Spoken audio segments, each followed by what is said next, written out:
It is 10 p.m. in the East on this Super Tuesday, and this is where the Republican Party stands right now. There is a look at the delegates right now. Nikki Haley has 43. Donald Trump, 353. It takes 12-15 to clinch the deal and get the Republican nomination. We'll see where the former president lands tonight and whether or not he will be able to close this on March 12th or March 19th, most likely.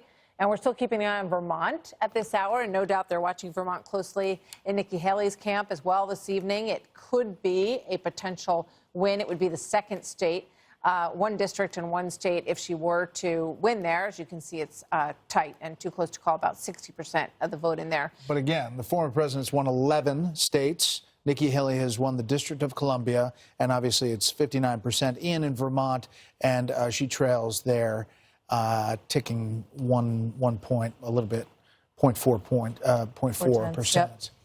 So we have Fox team coverage with Peter Doocy live at the White House, Aisha Hasni at the Trump campaign headquarters, where we're waiting any moment now. We should hear from the former president, and Bill Melugin is following Team Haley in South Carolina. So, Bill, let's start with you. Yeah, Martha, good evening to you. It has been quiet from the Haley campaign for the better part of 3 hours now. The last time we heard from them, they told us they were having a private watch party with campaign staff and that everybody was in a good mood. But you take a look at some of these early returns from states she spent a lot of time in recent days, probably not going the way they had hoped so far. One of the states she was expected to have a better shot in, as you guys just mentioned, is Vermont. Right now, that is neck and neck. It is too close to call. Vermont, Nikki Haley was there on Sunday. She had a campaign event in Burlington on Sunday, one of many states she hit as she was crisscrossing the country in recent days. We reached out to her campaign to see if they have any comment or reaction to that neck or neck race in Vermont. We have not heard back from them yet. But look, Nikki Haley is still chasing her first state win in this primary. You guys mentioned she won the District of Columbia. She has not won a state yet. Will she be able to bring in Vermont? We will see, but she's looking for any kind of momentum she could get. We do not expect to hear from Nikki Haley tonight, and she does not have any public events on her schedule today or tomorrow. We'll send it back to you. All right, Bill, thank you very much. Aisha Hasni is live at Mar-a-Lago in Palm Beach. The former president again expected to speak in about 13 minutes. That's what the campaign's saying. This is quite something. This comeback politically, Aisha, in the big picture, if you think about where we were a couple of years ago, is pretty remarkable. It's absolutely remarkable, guys, but anyone that you talk to here would tell you they knew it all along. These are your ride or dies, your hardcore Trump supporters that have come out.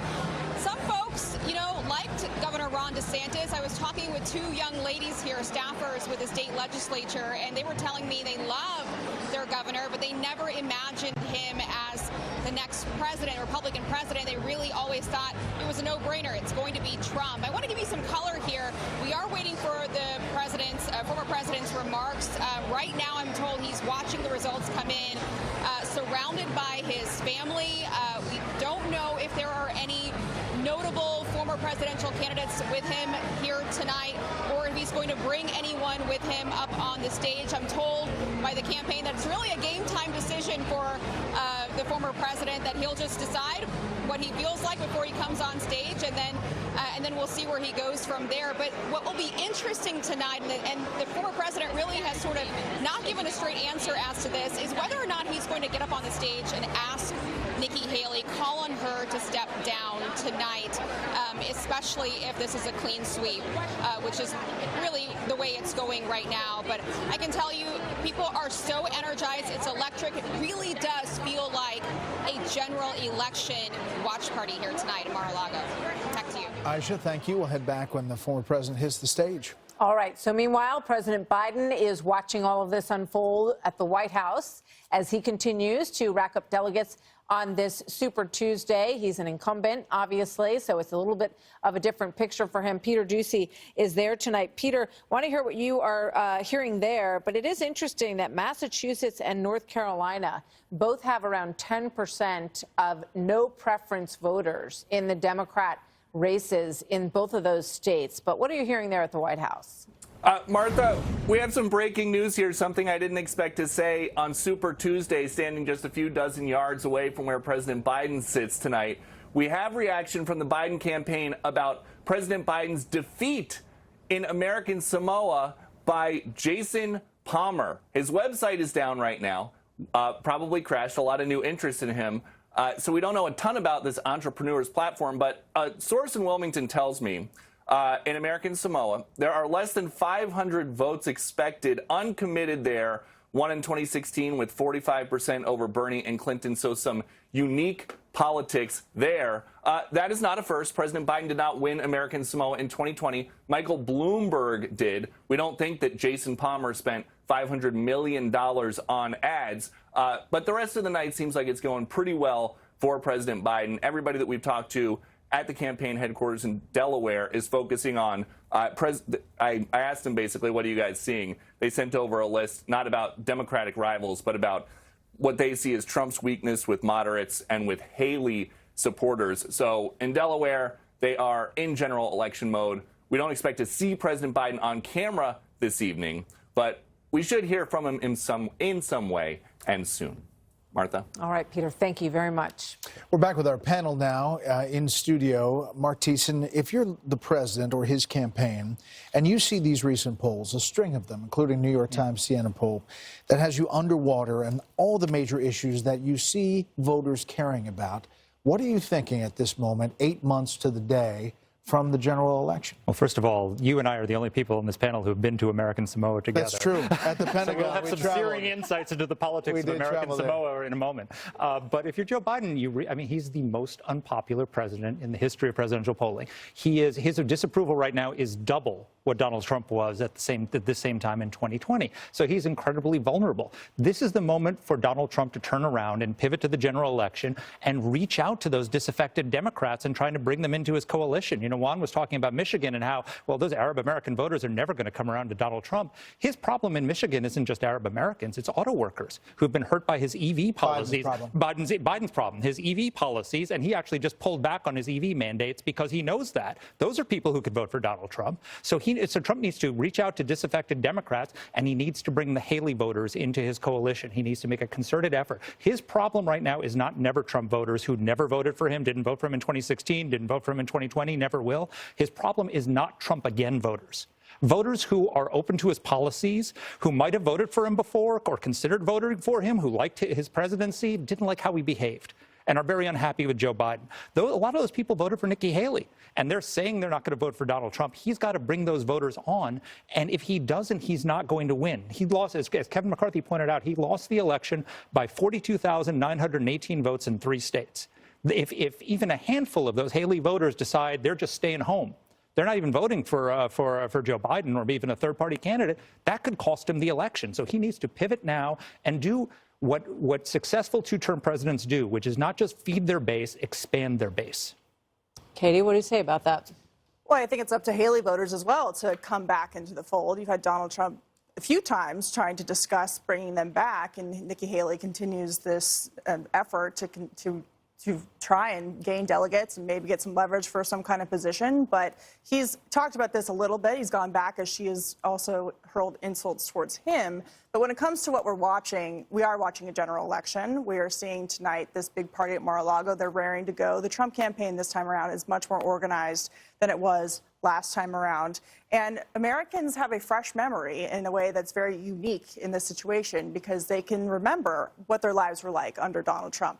They don't have to remember 30 years ago. They don't have to look at a set of Republican policies. They remember. They can directly compare it to what they're getting now. And when it comes to Joe Biden, he is underwater on every single issue with independents, with his own party. He is losing his coalition. He is in a deep hole, and he doesn't have a ladder yet to try and climb out of it. And I think the question on the uncommitted voters, especially in Michigan, those voters are being driven by Congresswoman Rashida Tlaib. She is leading that. So who is Joe Biden going to have to really cater to bring Michigan into the fold, to bring other states into the fold of people who are upset about his policies, especially when it comes to foreign policy? And finally, I'll say the issues obviously matter here with Joe Biden giving the State of the Union later this week. For Republicans, immigration is #1. For Democrats, it's abortion. The #2 issue is the economy. And Americans believe that the costs for them will go up under Biden and down under Trump. So we'll see if they can hone in on that message. Charles, about costs, we are going to hear in the State of the Union a tick-tock of different numbers, and you deal with them on your show all the time. The Biden folks talking about what the good numbers are, but we've been talking about how people feel about things. Right. When you talk about the economy in this environment politically, how do you see it? You know, for me, the election is about big government, big spending, what they call modern monetary theory, that the government, no one should suffer. This is the ideology. No one should suffer if the government prints money. Now, the folks who believe in this modern monetary theory do acknowledge that it creates inflation. In fact, there's a scheme they use, a sink.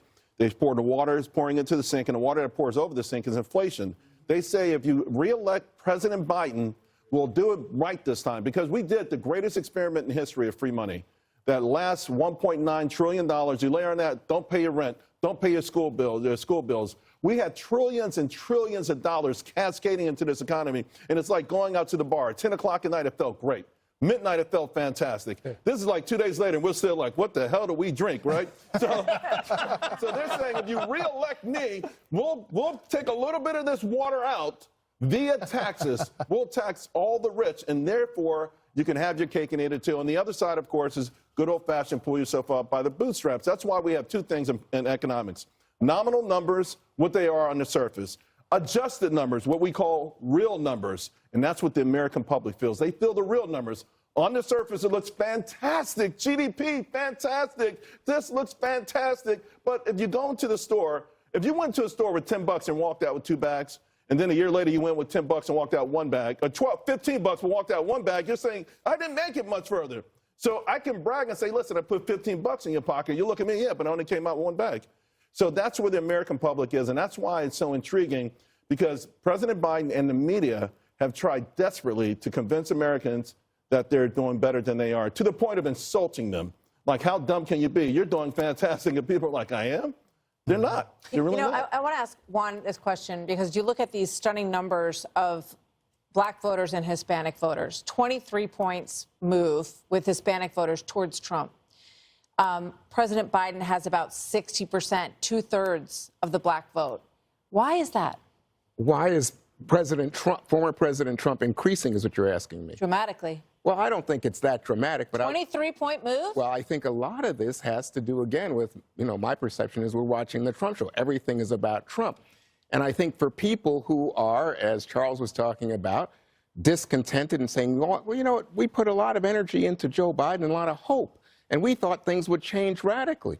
And instead, things have not changed radically. I haven't seen a big increase in my wages or whatever. But those voters have been historically very dedicated to the Democrat Party. There's no question. And when you see, I mean, if you're north of 91, Hillary Clinton got 91% of the black vote. Biden's at like 63, according to this latest number. So that's more than just there's a big show going on. More than 12. Let me just tell you one thing I think we're looking at it the wrong way.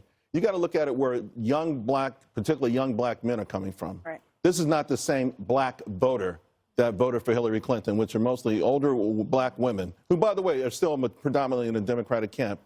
If you listen, for instance, like my son, I've listened to rap music for the last 20 years. You can hear the transformation of, hey, I've got on a gold watch, to I rep a liquor company, to I own a liquor company. They are talking about prosperity. The hottest conversation in black America right now is generational wealth. Generational wealth. They're saying, you know what? You can't get my vote if you promise me higher minimum wage. No, thank you. You can't get my vote if you promise me nicer public housing. No, thank you. You cannot get my vote anymore. I want an economic backdrop where if I pull myself up by the bootstraps, maybe one day I'll have a private jet and I'll have generational wealth. That's the big buzzword. I think there are people like that, Charles. I just don't think that's what we're talking about. I don't think that represents the black vote in America.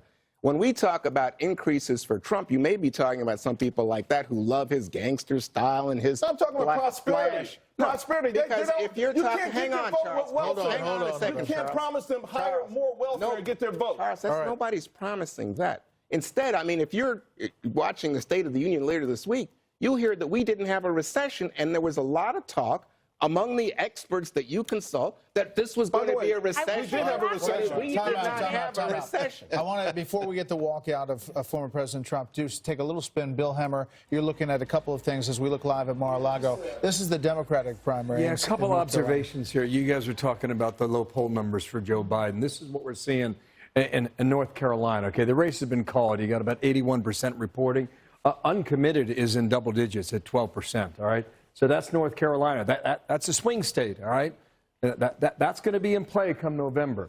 This is Massachusetts, Northeast liberal state. Right, you got about 20% of the vote counted. You're just shy of 10% for uncommitted in Massachusetts as well. And then pop over here to Minnesota. Some people think they could be a battleground state, and we'll see. But you're at 22% reporting.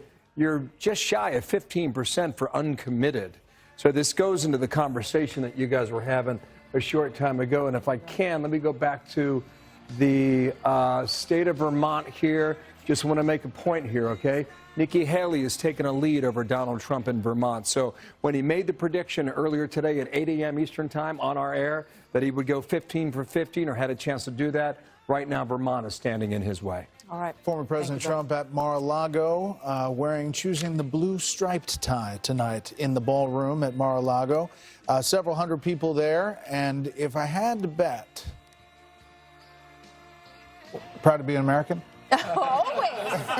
Always. Well, I'm always proud to be an American, and I know everybody on this panel is as well. But I think, yeah, that's always the walkout song. Right before the president speaks, why isn't Joe Biden speaking tonight? Joe Biden's having a big win across America tonight, yet he can't get up and give let's his ask Peter if the lights are on. I don't know if the lights are on over there. This is highly unusual. It's a primary night. Why not? So what? You give two big speeches if he can do it. I will say for the former president, you don't get many big moments like this. Yeah. He had the Supreme Court unanimous ruling. That was a big moment. The audience he has tonight could be one of the biggest of the election. There could not be presidential debates. The convention you've got tonight, these are big moments. You got to materialize on them. Absolutely. Let's go to Mar-a-Lago and listen in. I think the president is about to begin speaking. Thank you very much. They call it Super Tuesday for a reason. This is a big one.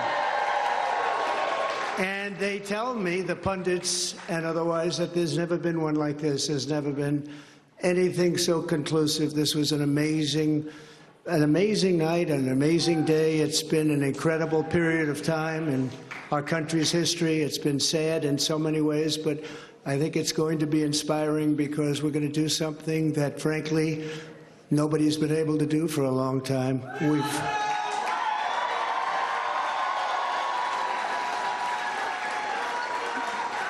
We've watched our country take a great beating over the last 3 years, and nobody thought a thing like this would be possible.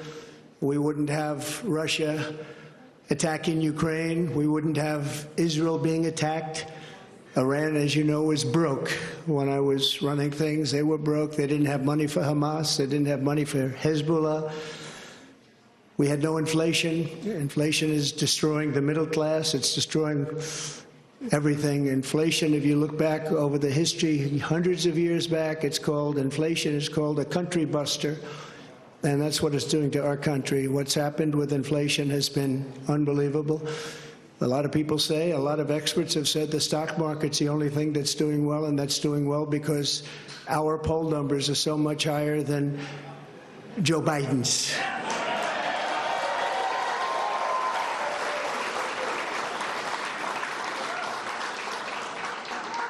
He's the worst president in the history of our country.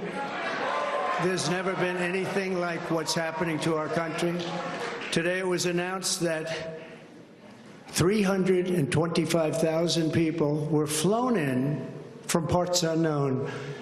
Migrants were flown in airplane, not going through borders, not going through that great Texas barrier that I was with the governor of Texas, Greg Abbott, the other day, and we were looking at the job they're doing. But in the meantime, they're pouring into California and they're pouring into Arizona because those governors aren't doing anything. They're doing nothing.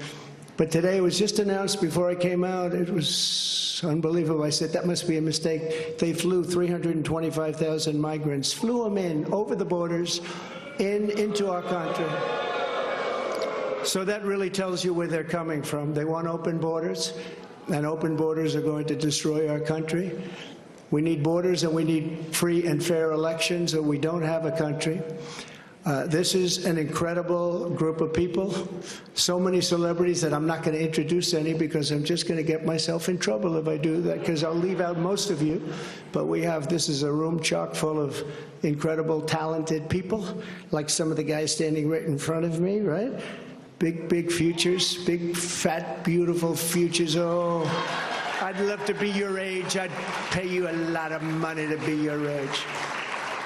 But we have some tremendously talented people in this room, including tremendously talented political people that have helped me right from the beginning. We had the safest border in the history of our country.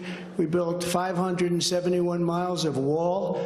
We had Mexico supply us with 28,000 soldiers because we wanted them, that's why. And they said, we won't do that. I said, yes, you will, you will. And in the end, they did. It was an easy negotiation, but we had the safest border, the best numbers we've ever had, and now we have the worst numbers probably in the history of the world. It's sad to see what's happening to our cities. Our cities are being overrun with migrant crime, and that's Biden migrant crime. But it's a new category of crime, and it's violent, where they'll stand in the middle of a street and have fistfights with police officers, and if they did that in their countries from where they came, they'd be killed instantly. They wouldn't do that. So the world is laughing at us. The world is taking advantage of us. 3 years ago, we were at a level, we were energy independent. We were going to be very shortly energy dominant, and today we're getting oil from Venezuela. Can you believe it? And we're doing numbers on that oil. You know what we're doing? We're refining the oil. We have our refinery for that oil. It's really, I call it tar. It's not oil. It's terrible. We have real stuff. But we're refining it in Houston. So for all of the environmentalists, you ought to look at that, because all of that tar is going right up into the atmosphere. You just ought to take a look. It's the only plant that can do it. We have the only plants that can take tar and make it into oil, and that's what it is. It's a shame. But we were energy independent. We were going to be energy dominant. We were going to be supplying oil to Europe, all over the world. And then a tragic thing happened during the election. It was a tragedy, because you wouldn't have, think of it, all of the problems that you have today, I don't think you would have had any of them. You'd only have success. And that's what's ultimately going to unify this country and unify this party. We have a great Republican Party with tremendous talent. And we want to have unity, and we're going to have unity, and it's going to happen very quickly. And I have been saying lately, success will bring unity to our country, and it happened before. We had the best economy our country's ever had, and people were calling me that I would have said will never happen. It'll never happen.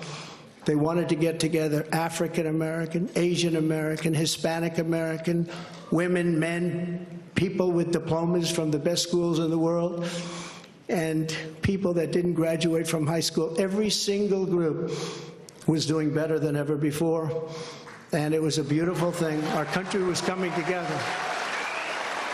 Our country was coming together. And now we have a very divided country. We have a country that a political person uses weaponization against his political opponent. Never happened here. It happens in other countries, but they're third world countries. And in some ways, we're a third world country. We're a third world country at our borders, and we're a third world country at our elections. And we have to stop that. We need a fair and free press. The press has not been fair, nor has it been free, but maybe someday they will be. They're being beaten up pretty badly. People aren't trusting them. They're not believing them. And really, it's a very important factor. The press used to be the policeman. It used to police our country. Now nobody has confidence in them, and we have to get that confidence back. It's so important for the success of our country. So important.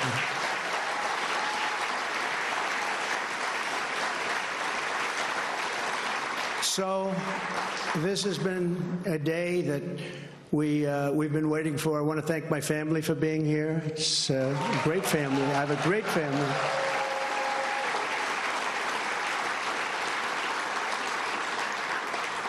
They've had it very easy since I decided to run for politics. They say, thanks a lot, Dad, we appreciate it. But they're strong and they're very capable people, and they love the country. They really do love the country, and we appreciate it. And I want to thank everybody, my staff, Susie, Chris, incredible job. Incredible job you're doing.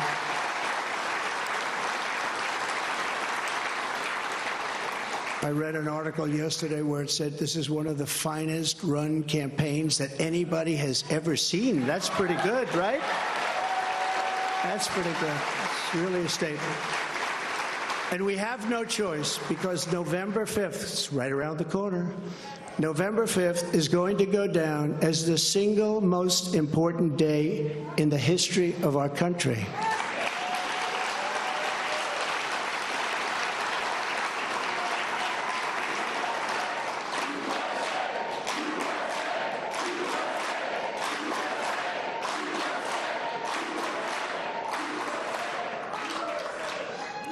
We're going to take it and we're going to make it like it should be, respected. Right now, we're not respected. Right now, our country is known as a joke. It's a joke. Other leaders who I speak to, other leaders can't believe what happened to us, because 3 years ago, we were the most respected country anywhere in the world by far. We were doing things that nobody could believe. China was paying us billions and billions of dollars. In 25 years, they paid us nothing, zero, not 10 cents. I was getting billions of dollars, and they were happy about it, as happy as you can be. Of course, maybe there's reasons for things having happened, but they were not so happy with certain things, I guess, based on things that took place. But we were getting along with everybody. We were getting along, and we were respected by everybody. We had no wars. Remember when I had the debate with Hillary Clinton? She said, look at him, look at that personality. He's going to cause wars. I said, no, my personality is going to keep us out of wars, and that's what happened.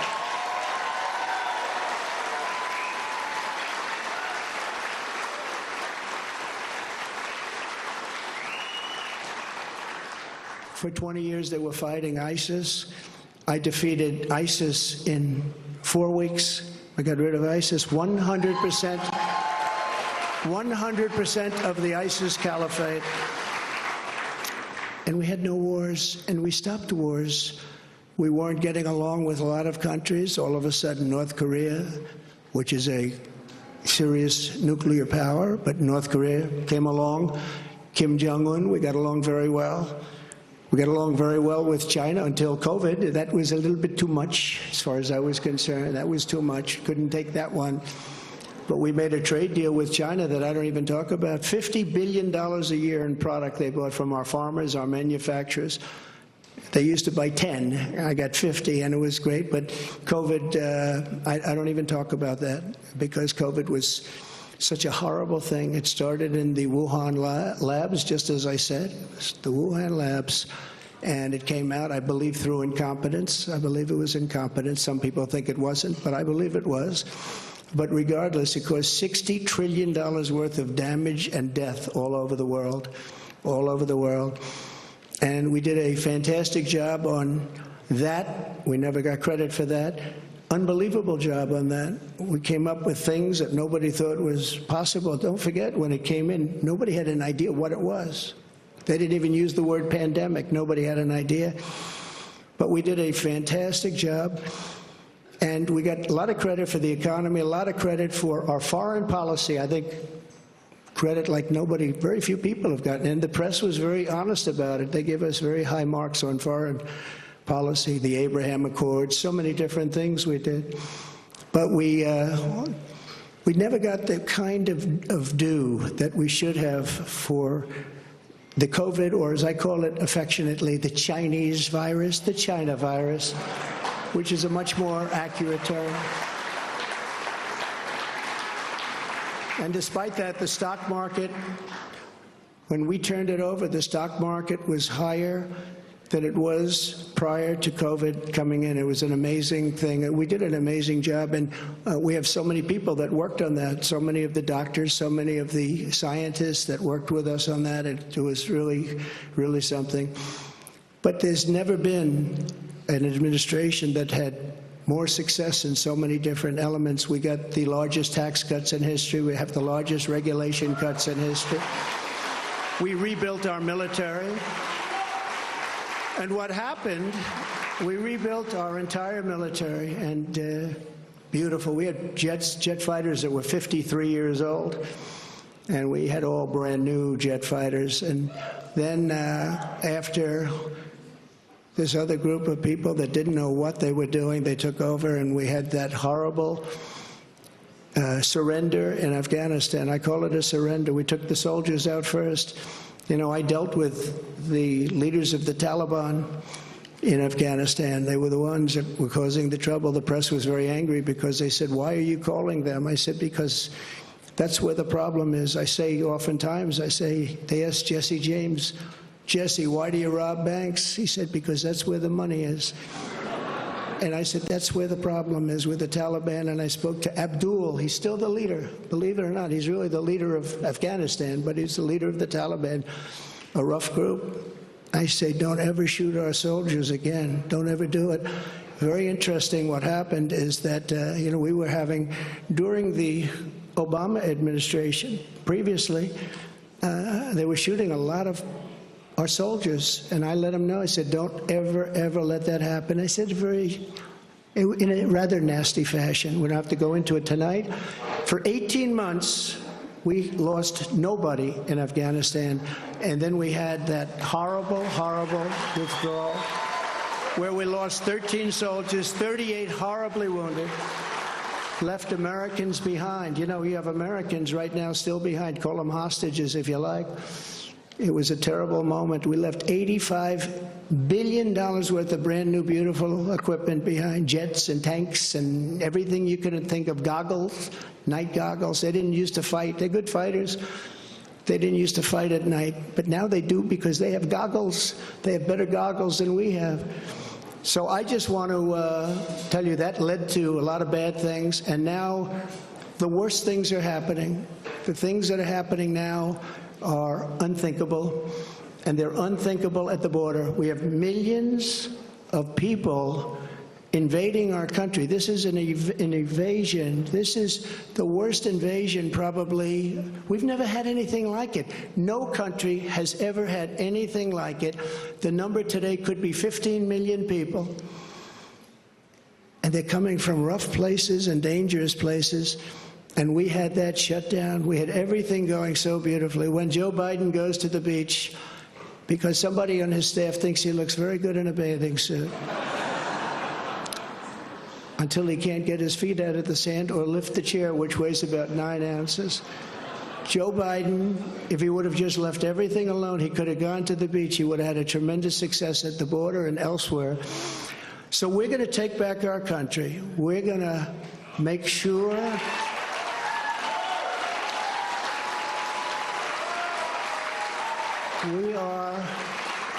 we are going to do it right. We're going to have the greatest economy ever in the history of our country. We're going to top what we did.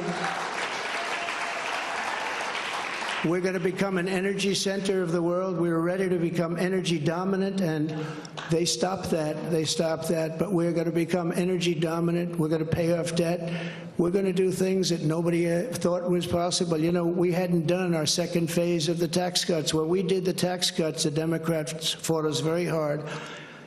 And now they say, well, I guess that was pretty good because we took in much more revenues after we cut taxes, and then we did all of those regulation cuts, and people were working, and everybody was happy, and we were all proud of our country. But we're going to win this election because we have no choice. If we lose the election, we're not going to have a country left.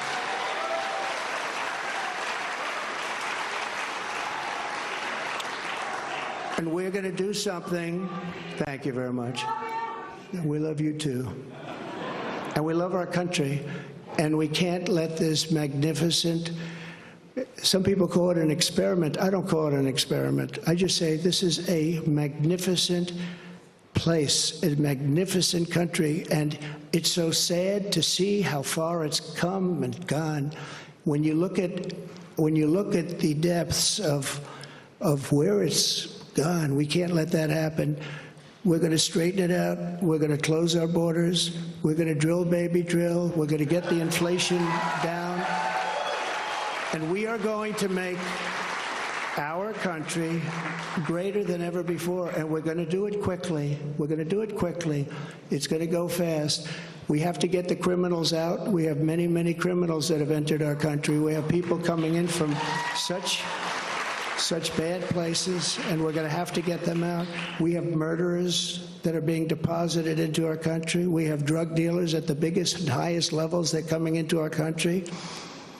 We have people coming into our country that just shouldn't be here, but many, and I say many, large percentages, they come in through the caravans, they come in many different ways. Now we find out again, they come in through airplanes, we send them in. This is crazy.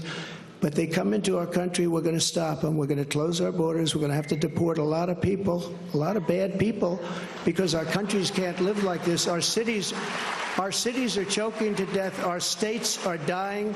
And frankly, our country is dying. And we're going to make America great again, greater than ever before. Thank you very much. It's been a big night. Thank you very much. Thank you. Former President Donald Trump in Mar-a-Lago, a softly delivered speech, but he hit the main themes that he's hit on the campaign trail, saying it's a big night for him. As of right now, he's won 11 states so far, waiting on a few more, including Vermont. That's pretty tight at this hour. California, the big delegate hall, closes at 11 p.m. Eastern time. He hit all the main points about drilling, about energy, spent a lot of time on foreign policy, specifically Afghanistan, saying that that was a big, big problem and that the country essentially is falling apart, and he sees it as his duty to try to bring the country back from this precipice that he believes President Biden and his administration have taken us to. Familiar themes, though. I mean, all things that we have heard before from President Trump, not an overarching message that some people may have anticipated tonight. So let's bring the panel back in and see what they thought of the president's speech. Trey Gowdy, Laura Ingraham, Britt Hume, Dana Perino, Harold Ford Jr., and Sandra Smith. Laura, let me start with you. Was this the message that meets the moment here tonight? Well, I think the moment is the result of tonight, which is overwhelmingly for Trump. I mean, I'm always wanting something that I don't hear from all these candidates. I want it all to be about tomorrow. You have to talk a little bit about your record, but now pretty much everyone knows about Trump's record. So I would have liked him to say more about we're doing this, and he did some of that toward the end. And I think you could heard the applause lines were more about what he's going to do in the future versus the past. But all in all, this is an overwhelming rebuke of the old establishment. I know a lot of people don't want to hear that, but there's no other conclusion other than maybe Vermont. But right now, I think it's Nikki Haley's opportunity to reach toward the party that is moving and has moved, I would say, in a much more populist direction. You know, Trump could have kind of reached out to her tonight, but I think at this point, it's probably, if she wants to be in the party, it's her time to reach out to him. Britt, it's interesting that the former president does this a lot. He does not use teleprompter sometimes. He just goes out and speaks off the cuff. Right. Something that we don't see from President Biden. He is very scripted on a teleprompter.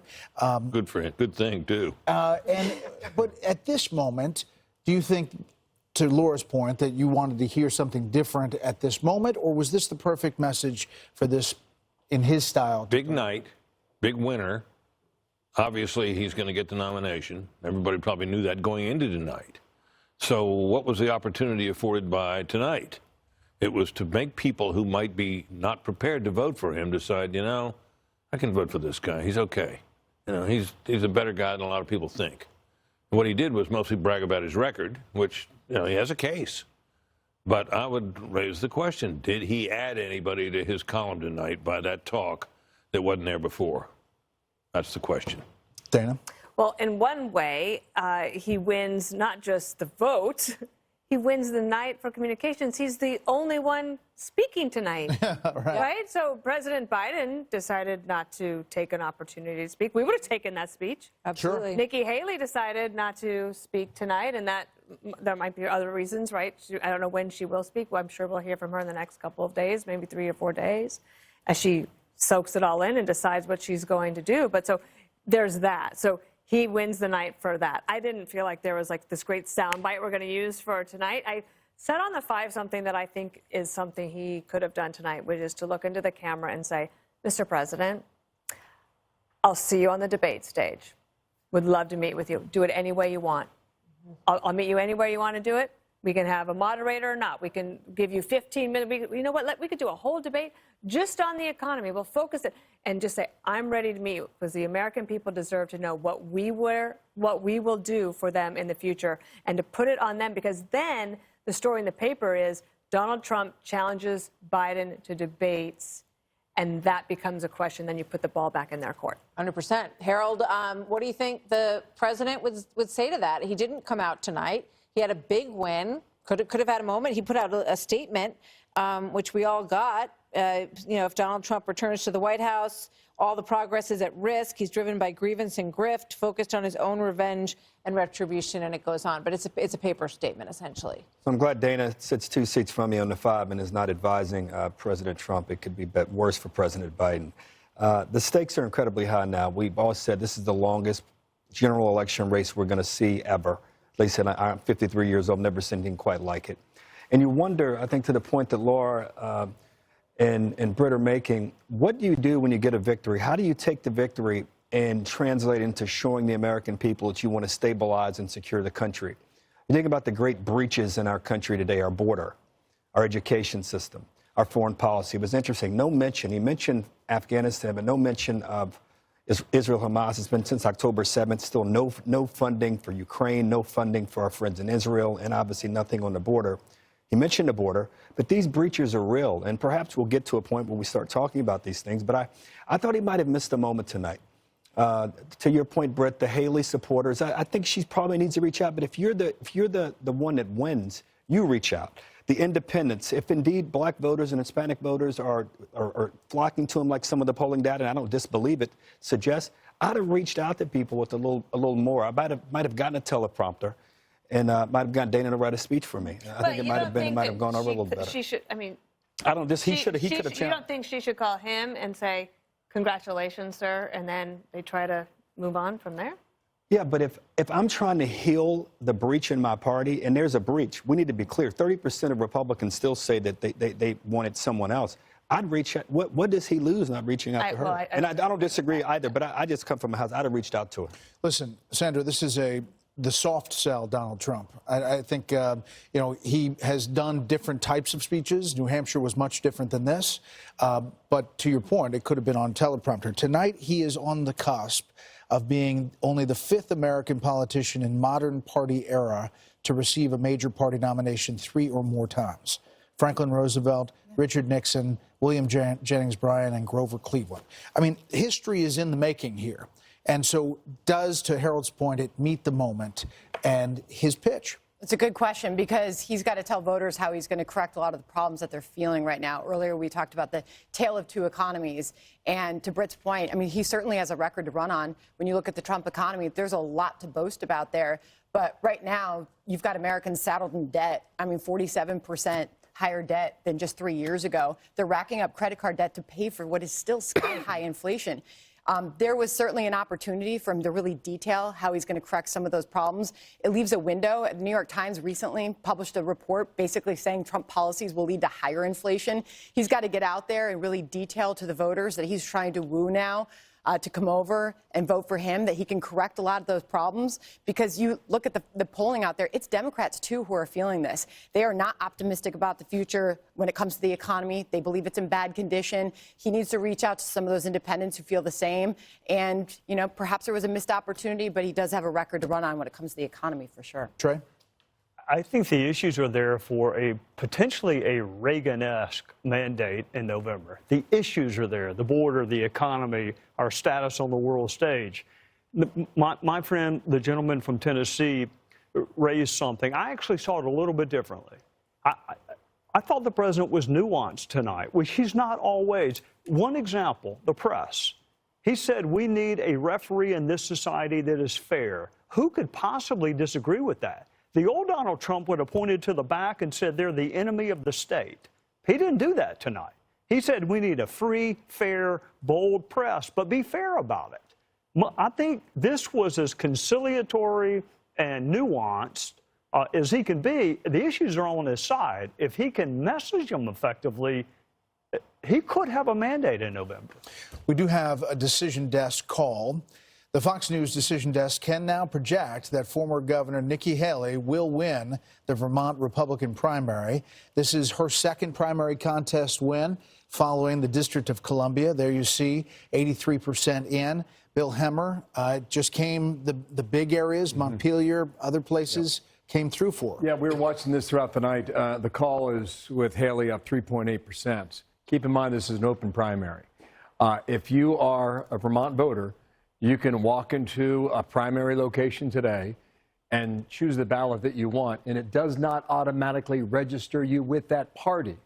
Okay, so at 3.8%, that translates to 2,511 people in the state of Vermont. And in this case, it worked out for Nikki Haley to win in Vermont and also win in Washington, D.C. the other day.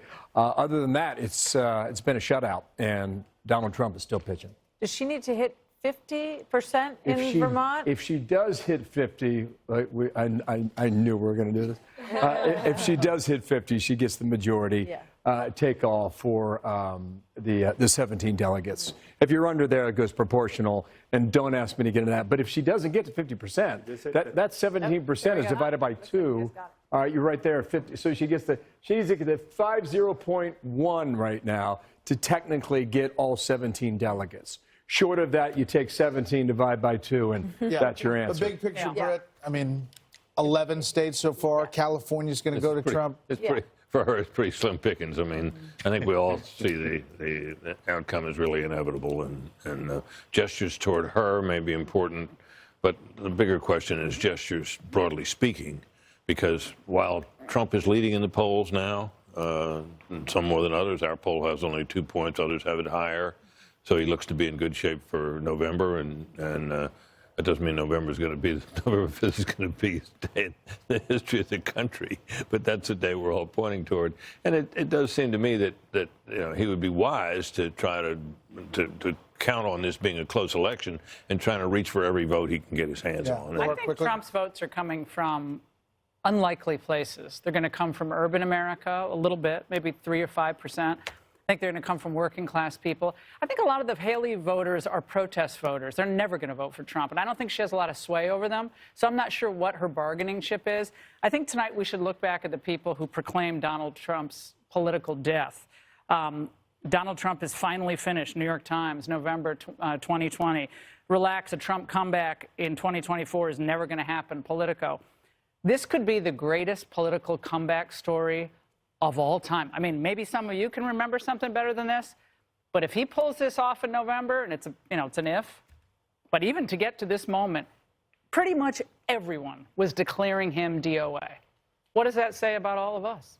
I mean, maybe we need to spend more time with the American people, or at least I do, because I had my doubts at various times as well. And it says quite a bit about him. Yeah, he knows the pulse of the people. As a politician and as an individual, he has a lot of pull with a lot of people across this country.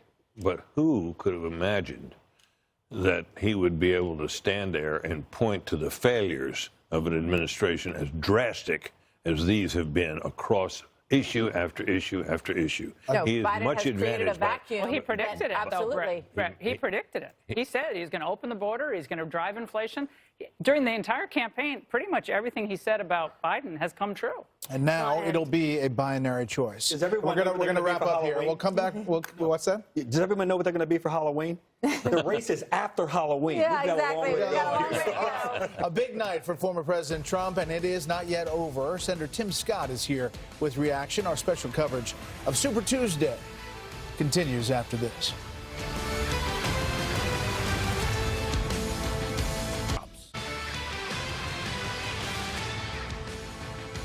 They call it Super Tuesday for a reason. This is a big one. And they tell me, the pundits and otherwise, that there's never been one like this. There's never been anything so conclusive.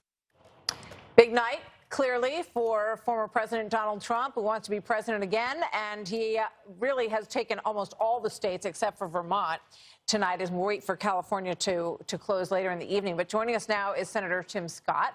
Republican of South Carolina, and he is a supporter of former President Trump. Good to have you here, Senator. Thank you for being here tonight. Thank you. So, it's good to be with y'all. It's great to have you with us. You look at these results across the board tonight. A lot of people were looking at this speech as a potential moment for him to bring the country together, potentially reach out to the only person who's left in this race, Nikki Haley, who is from your home state, who you know well. Did you expect something like that? Would you like to have heard something like that from the former president? Well, listen, the president ran the tables across the country. The one thing Republicans can be excited about is that the race is over. It is now time for us to focus on the contrast between Joe Biden, a failed president on our border, on our economy, on public safety, against a President Trump who has a great record on the border, on the economy, and on safety. The one thing I can say about tonight is that Nikki ran a spirited race. I actually believe the president spoke to the voters across the country when he talked about the greatest economy in the history of my lifetime. He talked about the next iteration of tax cuts. He's talking about doing things that we know grows the economy without inflation. In 2018 and 2019, we saw revenue to the federal government go up with lower taxes because President Trump cut taxes by more than $2 trillion. We also saw border crossings in December 10 times higher than the last year President Trump was in office, 1,000 a day versus 10,000 a day. Our border was secure. We also saw safety across our country because we were refunding the police, not defunding the police. President Trump spoke to the voters today across our country, Republicans, Democrats, and independents, about the future. We have to go back to that future, 2017 to 2020. We want those 4 years one more time. Senator, what is your message to Governor Haley and her supporters tonight? As a lot of critics of President Trump, former President Trump, would say, these states where she gets 20, 30, 40%, that tells you something about those voters. Some of them tell pollsters they're not going to vote for former President Trump. What do you say to her and her supporters tonight? Well, let me just speak specifically to Nikki. Thank you for running. You've been courageous. You've been strong. You've been tenacious. It is now time to join the future of this country by fusing your voters with Trump's voters and beating Joe Biden. This is no longer about any other candidate than Donald Trump. The voters have spoken across our country. They have spoken clearly. And the one message that they're sending to all politicians, it's not about the person in the mirror.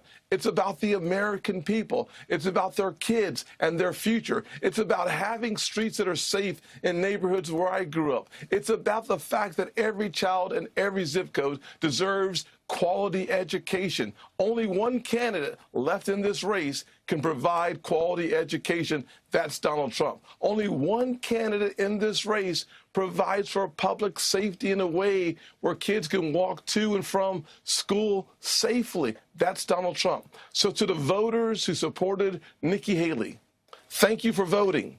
It is time to coalesce around the future of America that is best represented by Donald Trump. Senator, we appreciate your time tonight, and I'm sure we'll be talking about you and to you in the days to come. Thank you. Thank you, Brett. God bless y'all. Thank you. So let's get around to the panel quickly and get some final thoughts this evening. We can start with you, Sandra. Thanks, Martha. To the senator's point, interesting message to deliver there at the end. I was writing down as he said it. The Nikki Haley suburban female voter, moms who are concerned about the drop in report cards. This is happening all over this country. Our public education system is failing so many children out there post-COVID. They're worried about their grocery store prices. They're worried about safety. Talk to those voters. You know, they want to be heard, and they certainly will show up in November. Laura. I think this should be a 50-state campaign for America. My first vote was for Ronald Reagan. And I think no state should be left behind. No city should be left behind. These are great American cities. The most beautiful places, San Francisco, New York, Chicago, Baltimore. We got to rebuild these cities. And he's at his best when he says, I'll work with all these Democrats. We're going to rebuild these beautiful places. That's music to Americans' ears. That's the kind of message I think you're going to hear from him, and he's going to campaign in New York. And Harold, that's going to be heard in places like Chicago, New York City, where people in those cities are standing up at these town hall meetings, and they are very angry. The president understands this metaphor. He wants a mulligan. He should have given that speech, and Tim Scott's speech tonight. That would have been the one that to begin this process. But he's got plenty of time. We got 8 months. Britt. I would echo what Harold said. I thought Tim Scott's message just went one step further than Trump did, just in being gracious toward Nikki Haley. And of course, he was prompted by questions from you guys, but nonetheless, I mean, look, it isn't so much that he needs Nikki Haley to come around. It isn't so much that he even needs Nikki Haley's voters. But there are countless voters out there around the country who have doubts about Donald Trump because he has this extravagant, overpowering personality, and a lot of people don't like it. And all he needs to do is mellow it out a little bit and make it easy for them.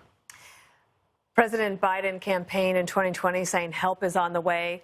Today follows 4 days of polls showing America is like, please stop helping us.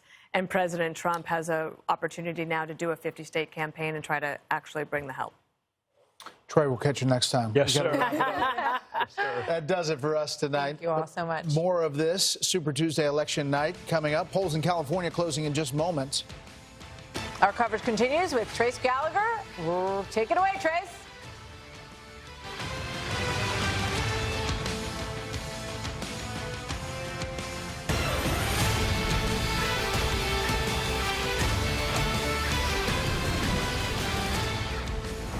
And thank you, Brent. Thank you, Martha. Good evening. I'm Trace Gallagher. It is 11 p.m. on the East Coast, 8 o'clock here in Los Angeles, and welcome to our special Super Tuesday election coverage, the biggest night yet in the race for the White House. Polls closing right this minute in California and Utah, but as it stands, as you saw, Donald Trump having a very good night, already sweeping a majority of the states in place. So far, it looks like about 11.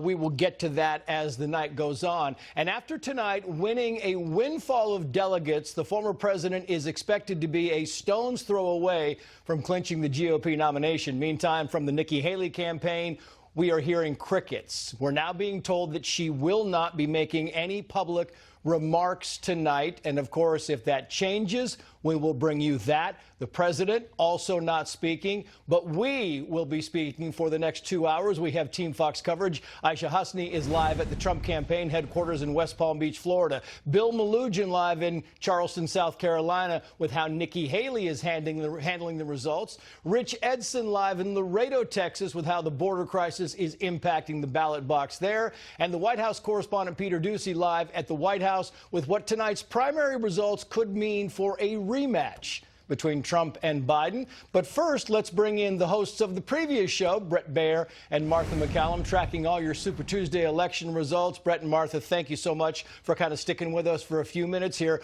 Martha, to you first. I saw you talking to the panel all night long. I'm curious, what was your big takeaway of the night? What did you find surprising as the night went on? Well, Trace, I think if you rewound a few years, a lot of people would not have expected that we would be where we are tonight.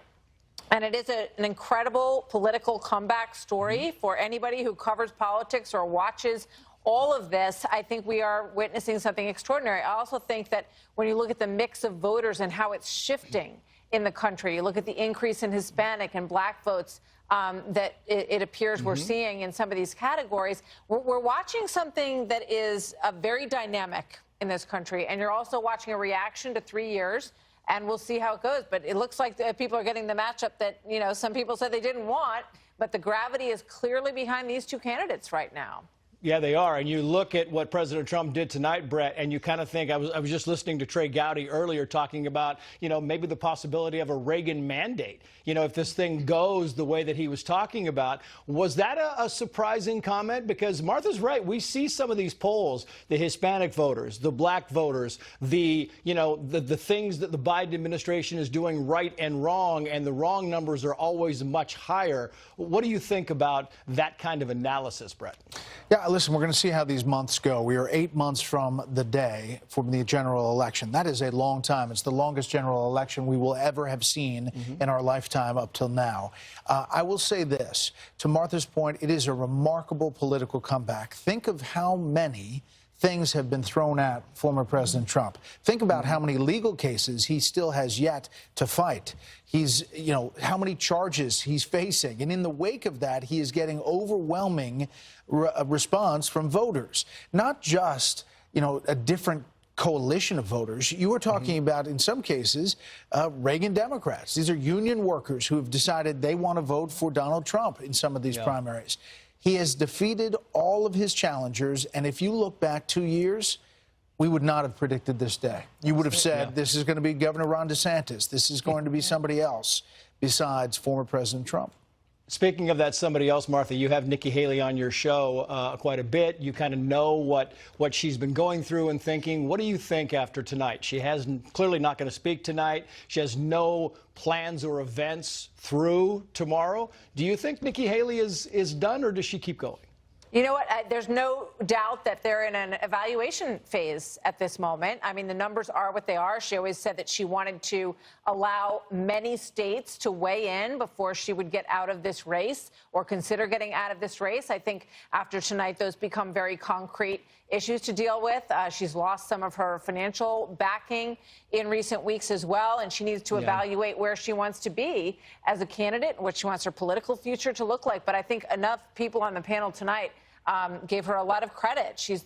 No woman has ever gotten farther in the Republican presidential process than she has. And she watched a lot of the fellows, as she likes to say, fall by the wayside. I think she deserves a lot of credit for fighting a good fight here. Yeah, and lastly to you, Brett, the former president's speech tonight, some called it conciliatory, some called it subdued. What would you call it? It was a soft touch by the former president. He was, it was not the traditional firebrand kind of going after a number of different targets. He was giving his assessment of where his administration was and how bad he thinks the situation is now. I think there was probably, a possibility to have a dismount that maybe was on a teleprompter. That we talked about that with the panel, where there was this soundbite. But maybe that was his pitch. He does things a lot off the cuff. And this was an off-the-cuff speech, probably from the heart, to his supporters in Mar-a-Lago. I will say this. Nikki Haley, no matter what happens after today, will have some people on the convention floor in Milwaukee from Vermont and from the District of Columbia who will nominate her for the presidency of the United States. And we'll see what happens to her campaign after this.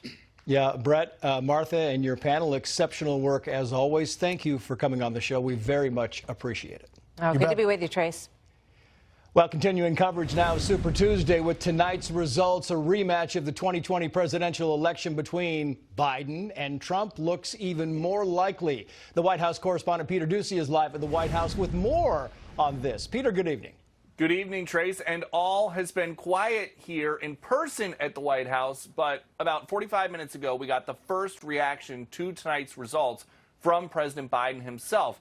And when you look at the 5 paragraphs of the text that they sent over, there's some stuff about what Biden would do with a second term, but it's a lot more about Donald Trump. And we pulled out the key paragraph of the president's statement. It says, if Donald Trump returns to the White House, all of this progress is at risk. He is driven by grievance and grift, focused on his own revenge and retribution, not the American people. He is determined to destroy our democracy, rip away fundamental freedoms like the ability for women to make their own health care decisions, and pass another round of billions of dollars in tax cuts for the wealthy, and he'll do anything to put himself in power. And even though Donald Trump is President Biden's focus right there, at some point tonight in the war room in Wilmington, Delaware, where the re-election is based, a name crossed people's computer screens there, the campaign staff, that they were not expecting. That name, Jason Palmer. He defeated President Biden in American Samoa from out of nowhere. I checked in with the campaign. They don't seem too worried about it because American Samoa also went uncommitted in 2016 over Bernie and Clinton. And then in 2020, we saw Michael Bloomberg win it. So that was the main surprise. When I checked in with campaign staff, they also sent over a list of things that they are looking at tonight. And again, it focuses a lot less on the primary process and a lot more on what they think are openings for them in this general election fight with Trump, particularly his weakness with Haley voters, according to exit polls that were taken across the country today. Trace? Gives us very unique insight into the strategy going ahead for the president and his campaign. Peter Ducey live for us at the White House. Peter, thank you for staying up. We appreciate it. And now it is off to Florida and inside the Trump campaign with their reaction to tonight's results. Aisha Husney is live for us in West Palm Beach. Aisha, good evening. Trace, good evening to you. Well, you heard it there directly from the former president. He absolutely claiming victory tonight. But in that 20-minute speech, the most glaring part of it all was that he never mentioned Nikki Haley's name once, not once. And he did that as he, of course, took victory tonight, even as there are still some states that are yet to be tallied. Watch this. They call it Super Tuesday for a reason. This is a big one. This was an amazing night, an amazing day. It's been an incredible period of time in our country's history. It's been sad in so many ways, but I think it's going to be inspiring because we're going to do something that, frankly, nobody's been able to do for a long time. So there's been a lot of talk about unity, Trace. Haley has been accusing Trump of dividing and alienating voters, especially her voters, non-MAGA voters. Here's Trump addressing how he plans on uniting Americans.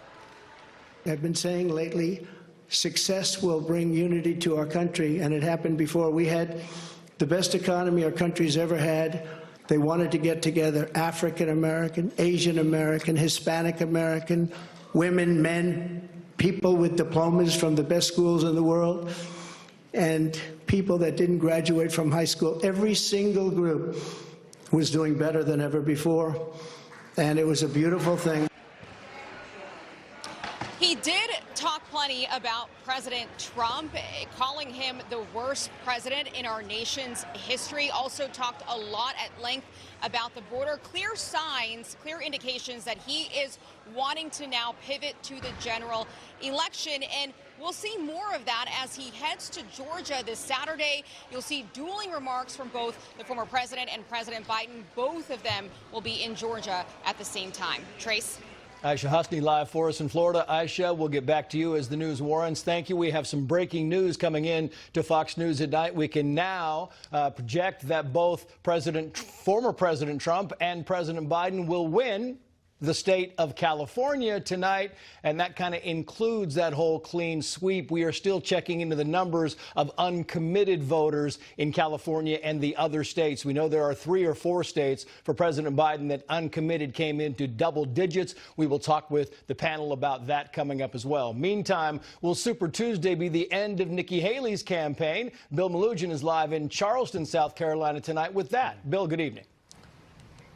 Trace, good evening to you. I wish we could offer you some more insight, but we have not heard from Nikki Haley's campaign in about 4 hours now. It has been total radio silence. We know that she is here in the Charleston area watching these returns privately with her campaign staff, and as of hours ago, we were told they were all in a good mood waiting for those returns. We have not gotten an update from them yet as to how they are feeling now. What we do know is Nikki Haley just won her first state of this primary, Vermont. You can take a look at this graphic on the screen right here. Vermont, the very first state of the primary, she won in. She campaigned there on Sunday. She was in Burlington. This is her second win of the primary. She previously won the District of Columbia, but this was one of the states she was expected to do well in on this all-important Super Tuesday. But she's been crisscrossing the country in recent days trying to perform well tonight. Take a look at this graphic. These are just some of the states she was in over the last week or so, and you'll notice some of the states on there: Virginia, Minnesota, Maine, some of these Super Tuesday states.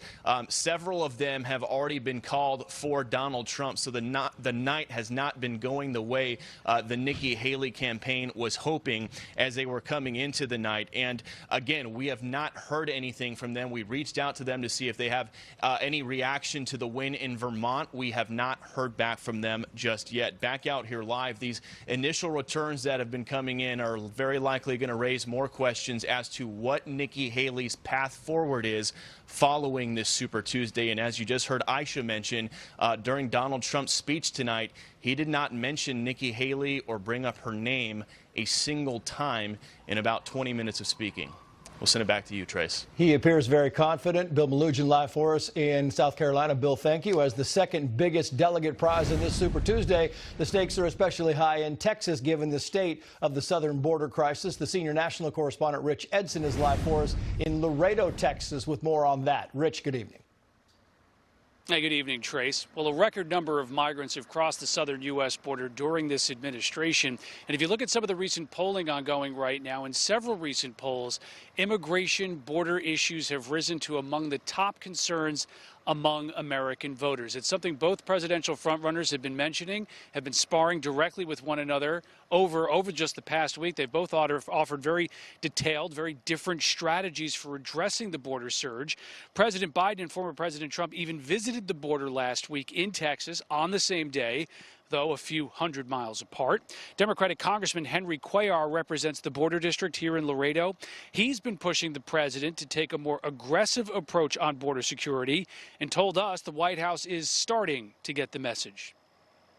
Have they got off what I call their comfort zone? Yes. Would they anger some of the immigration advocates? Absolutely, they would under the Senate bill, and probably some members of Congress and senators. But again, you got to do what's right, and that is secure the border. Former President Trump opposed that bipartisan Senate border bill. Congressional Republicans followed suit and it failed to pass. Trump's Republican challenger, Nikki Haley, says opposing that compromise, the former president is creating chaos at the border just to help his election chances. Other Republicans argue President Biden has all the authority he needs to address the southern border. America's had enough. They've had enough of Joe Biden. They've had enough of this open border. They've had enough of this crisis. And they are looking for someone to lead them to some solutions. Texas also has Senate primaries tonight. About 10 Democrats campaigning for the nomination to take on incumbent Republican Senator Ted Cruz. AP says Democratic Congressman Colin Allred has secured the votes to take on Cruz. He needed 50% plus one vote to avoid a May runoff. But before the polls close this evening, a pro-Cruz super PAC was already releasing ads attacking Allred. Back to you, Trace. Rich Edson live for us in Texas. Rich, thank you. Let's bring in tonight's panel. Maslansky and Partners President Lee Carter, Fox News contributor Steve Hilton, and criminal defense attorney and federal litigator Vic Bajaj. Thank you all for coming on. I want to pick up, if I can, with you, Vic, where Rich Edson left off there, because the Fox News polling, it says, best describes the situation on the U.S. southern border. The numbers do not weigh heavily in the president's favor here. You have almost 8 out of 10 voters saying what's happening down at the border is an emergency. 78% say it is an emergency. I mean, if you're in the Biden administration, those are alarm bells. Vic. And those are just numbers, Trace. When we actually talk about what those numbers mean, it's startling, it's frightening, and you can't blame people for being absolutely terrified for their family's liberty and limbs. Let's talk about this. 10 people per year, on average, of people on the national, international terrorist watch list were coming in per year from 2020 to 2022. Well, just since October, we have 59, and just one a couple of weeks before President Trump made his way down to Eagle Pass. It's not only dangerous, it's dangerous and desperate, because now the plugs are being put in the holes in the dam. And what happens in the world of organized crime is when the opportunity is getting narrow and narrow, the danger increases exponentially. Yeah, now moving on to tonight, Steve Hilton, Nikki Haley. I mean, we talked a lot about this, talked about it with Martha. Does she stay in? Does she get out? I mean, it doesn't look good for her. I do love Martha's phrase that Nikki Haley is in an evaluation phase. I'm not sure how long that phase needs to be. There's not a lot to evaluate. I mean, this is a disaster for someone who's actually seriously trying to win elections. She's winning nothing, practically. And the mystery about all this is what it's all been about. the last few weeks of this campaign, and I think it is worth analyzing this situation because I talk to friends, Republicans. I'm around the state a lot. Would be down in San Diego. There's a great watch party tonight. Team Freedom, the epicenter there. I talk to my friends in California and across the country. They don't understand.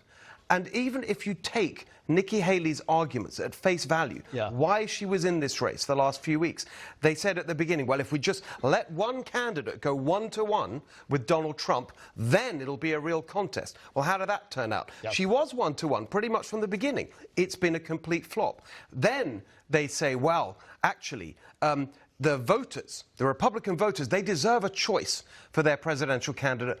It's not a real choice if you're not winning any actual contest. This isn't an opinion poll to express a view. This is about choosing a candidate for president. What's this about? She's saying, well, maybe she'll have, because she's got these delegates, some leverage at the convention. Leverage for what? Her entire campaign was about identity politics, that her age, that she beat the fellas, as she endlessly and gratingly went on about. And the final point I think it's important to understand when people say, well, really, this is the phrase you hear a lot is that she's now the I told you so candidate. She says that Trump can't beat Biden, and so she's going to be proved right, and in the end, the party will come back to her. She completely misunderstands that this is not about one person. The Trump movement is about ideas and not just one individual. The idea that the party will come back to her after all this, to me, is ridiculous. Let me get to Lee Carter now. Steve, Axios says the following here, Lee Carter, Biden's new strategy, go for Trump's jugular. Quoting, Biden has told friends he thinks Trump is wobbly, both intellectually and emotionally, and will explode if Biden mercilessly gigs and goads him. Go haywire in public, as one advisor put it, instead of focusing on jobs, the economy, areas in which polls suggest Americans aren't giving Biden much credit. Biden would be making the contest as much about Trump as his own accomplishments. What about that strategy, Lee? I think it's a big mistake. We've seen a lot of people try to go after Donald Trump, and it usually backfires. You can't out-Trump Trump.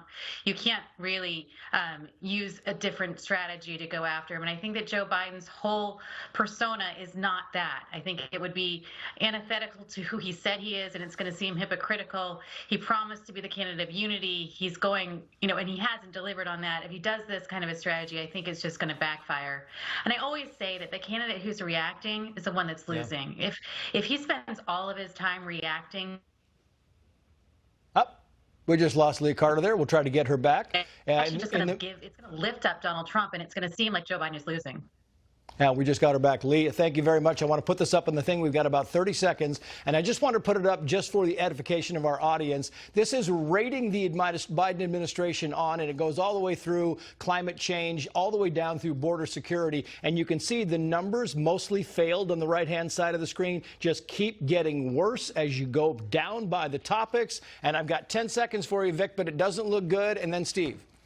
Money, safety, breadwinning, family. You lose on those, you should lose this election. It's that simple. And that's why the only argument you're going to hear from the Democrats and Biden, the same ones they tried before, abortion, Trump's a threat to democracy. On the actual issues, as Vic says, that matter to people, they've got nothing to say. Nothing to say. Panel, stand by. We'll come back to you. Coming up, continuing special election coverage of Super Tuesday, the night filled with success for the Trump campaign. But what does it mean for his legal troubles going forward? We'll have continuing coverage on that and more next on Fox News at Night.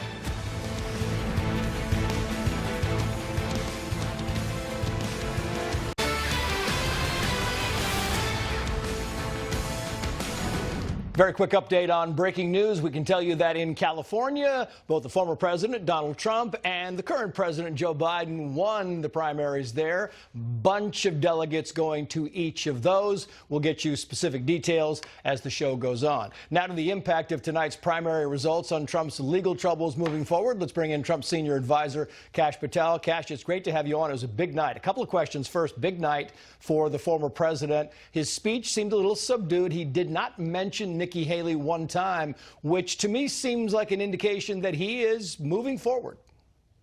I think you're right. Look, President Trump is looking to unify the country. There's no need to spike the football tonight. He sent a message out to the American people. Now that the Republican nomination is essentially over, he wants the message out there, it seems to me, that he's fighting for everybody, Democrat, Republican, Libertarian, what have you. And Donald Trump has delivered tonight across the country based on his agenda, from the border to the economy to Iran to Russia, China, and the never-ending wars. America has said resoundingly, we want President Trump back, and Joe Biden has failed. Are you surprised at how well the former president did tonight? I mean, he lost Vermont, and that's really Nikki Haley now. She won D.C., and then she won Vermont. Those are her two primary victories. I'm wondering if you were surprised, because the numbers were very, very strong for the former president tonight, Cash. Yeah, I actually took a look at those numbers up against Joe Biden, and I know he's running unopposed, but in places like North Carolina, Michigan, and Minnesota, President Trump scored more numerical votes than Joe Biden. I think that speaks volumes to the shift in America towards Donald Trump. Again, not just across Republican lines, but Democrat, independents, and all other political spectrums. So I'm not surprised at all. And I think for election purposes, this primary is over. Yeah. And I agree with Donald Trump. It's all towards November and Joe Biden. And I think you're right. It's not official yet, but for all intents and purposes, this is a rematch. It is the former president versus the current president, Donald Trump versus Joe Biden. I want to go through the legal troubles, because as the former president goes forward with the campaign, he's also dealing with a bunch of legal troubles. One of them this month, of course, is by far, many believe, the weakest case, the one brought by the Manhattan DA Alvin Bragg, the hush money case. The trial there supposed to start March 25th. Your thoughts on that, Cash? I think my thoughts on all of the legal cases are Donald Trump has come in and exposed the deep state's flank and their weapon of choice, which is a two-tier weaponized system of justice. It's not a right-wing conspiracy talking point anymore. And whether it's in Manhattan or Georgia or the Colorado Supreme Court versus the United States Supreme Court, and whether you look at Joe Biden's classified documents case and Donald Trump's classified documents case, America is responding to Donald Trump's exposure of this two-tier system of justice. And what the Supreme Court, I think, took a step towards this week was uniform system of justice, which this country so desperately needs. Our constitutional republic is at stake. And people like Alvin Bragg, when they bring these prosecutions, they show their intent. They just want to kneecap Donald Trump off the campaign trail. They want him in a courtroom because they know, as a result of tonight, his message is winning everyday Americans. And now the two-tier system of justice is fully on trial thanks to Donald Trump, and he's the only one that can expose it and defeat it. I think he's going to continue to use that to his great advantage. Yeah, he already is, and it has been an advantage to him from step one. Cash Patel, great to see you. Thank you for coming on. We appreciate it. Have a great night. And coming up, California is home to the largest delegate prize for both parties. A live report on that next. Plus, who will fill the Senate seat of the late Dianne Feinstein? What would you say if we told you that right now Republican Steve Garvey is at the top of the polls in deep blue California? Our coverage of the Super Tuesday primaries continues next.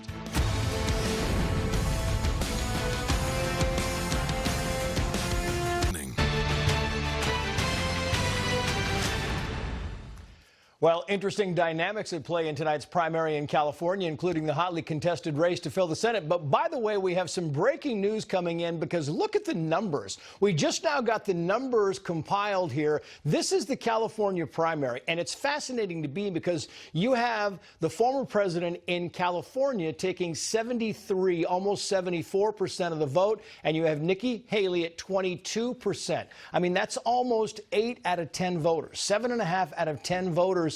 You can't get 7.5 out of 10 voters, as I often say, Steve Hilton, to tell you the color of an orange. They can't agree on that. It's just kind of the way it is, and in California, it seems like a lot. We're going to get back to that in a minute. Meantime, Christina Coleman live tracking the results of the Senate election here in California. Christina, good evening.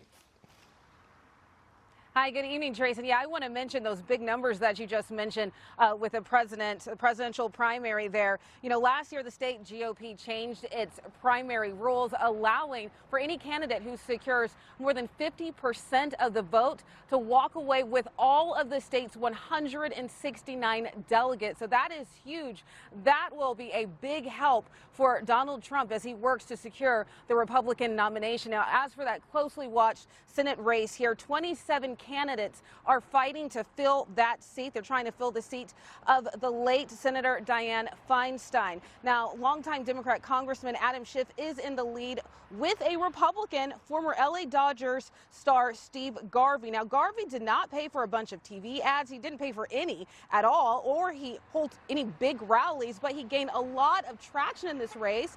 Political experts say his baseball stardom and Schiff's campaign ad blitz, which elevated Garvey's standing among Republican voters, has helped this GOP contender. Now, the top two finishers in this primary will compete against one another in November's general election, regardless of their political party. Also, a Republican has not been elected to a statewide office in this deep blue state since back in 2006. However, Garvey is still optimistic about his chances winning if he makes it to the general election. He remains confident. He spoke to reporters just moments ago after the polls closed. Take a listen. The people are speaking. I think they're listening to my message, talking about common sense and compassion, building teams and consensus, and for some reason, this is resonating now. Congressman Adam Schiff cast his ballot today. He, too, seems very confident as he remained in the lead ahead of the other high-profile Democrats in this race, Congresswomen Katie Porter and Barbara Lee. I think we're on a great campaign. We're very proud of it. We have an amazing campaign team, and it's been just wonderful traveling up and down the state, meeting Californians. Again, this has been a very close and intense and expensive race. Open U.S. Senate seats are rare here in California, and this is also the most expensive Senate race in the state's history. Together, all the campaigns, they have spent more than $65 million so far. Trace?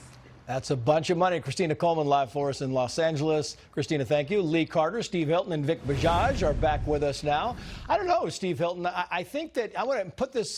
This is a voter we talked to, and he gave us his reason why he voted for Steve Garvey and why he did not vote for Adam Schiff. Watch. Steve Garvey. Well, he's a Trump supporter, number one, and he speaks a lot of sense. I mean, in Adam Schiff, there is one sick individual. He shouldn't be anywhere near the Senate. He shouldn't be the dog catcher anywhere. The man is terrible. He's a liar. Everything that comes out of his mouth is a lie. I mean, the bottom line in the primary, Steve Hilton, is that Steve Garvey could actually come out on top. Now, that doesn't mean that in the general election he would, because it's a one-on-one race. If Garvey and Schiff are, you know, then all of a sudden you have the lone Republican. You can't split up the Democratic vote like they're doing tonight, and you got to have Garvey versus Schiff, and the odds become much longer. That's true, but I think what we're seeing, and I'm glad that the nation is waking up to this, is that California is way more Republican than people think. Even before the last few years, if you look at the average vote share for Republicans in statewide races, it's over 40%.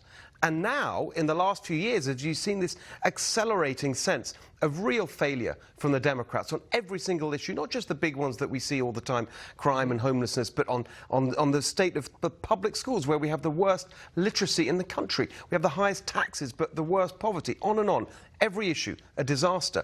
People are waking up, they want change. And in Steve Garvey, you have a candidate with a very attractive message, a very, a manner that people really relate to, and of course someone that in big parts of the state, they know him and love him.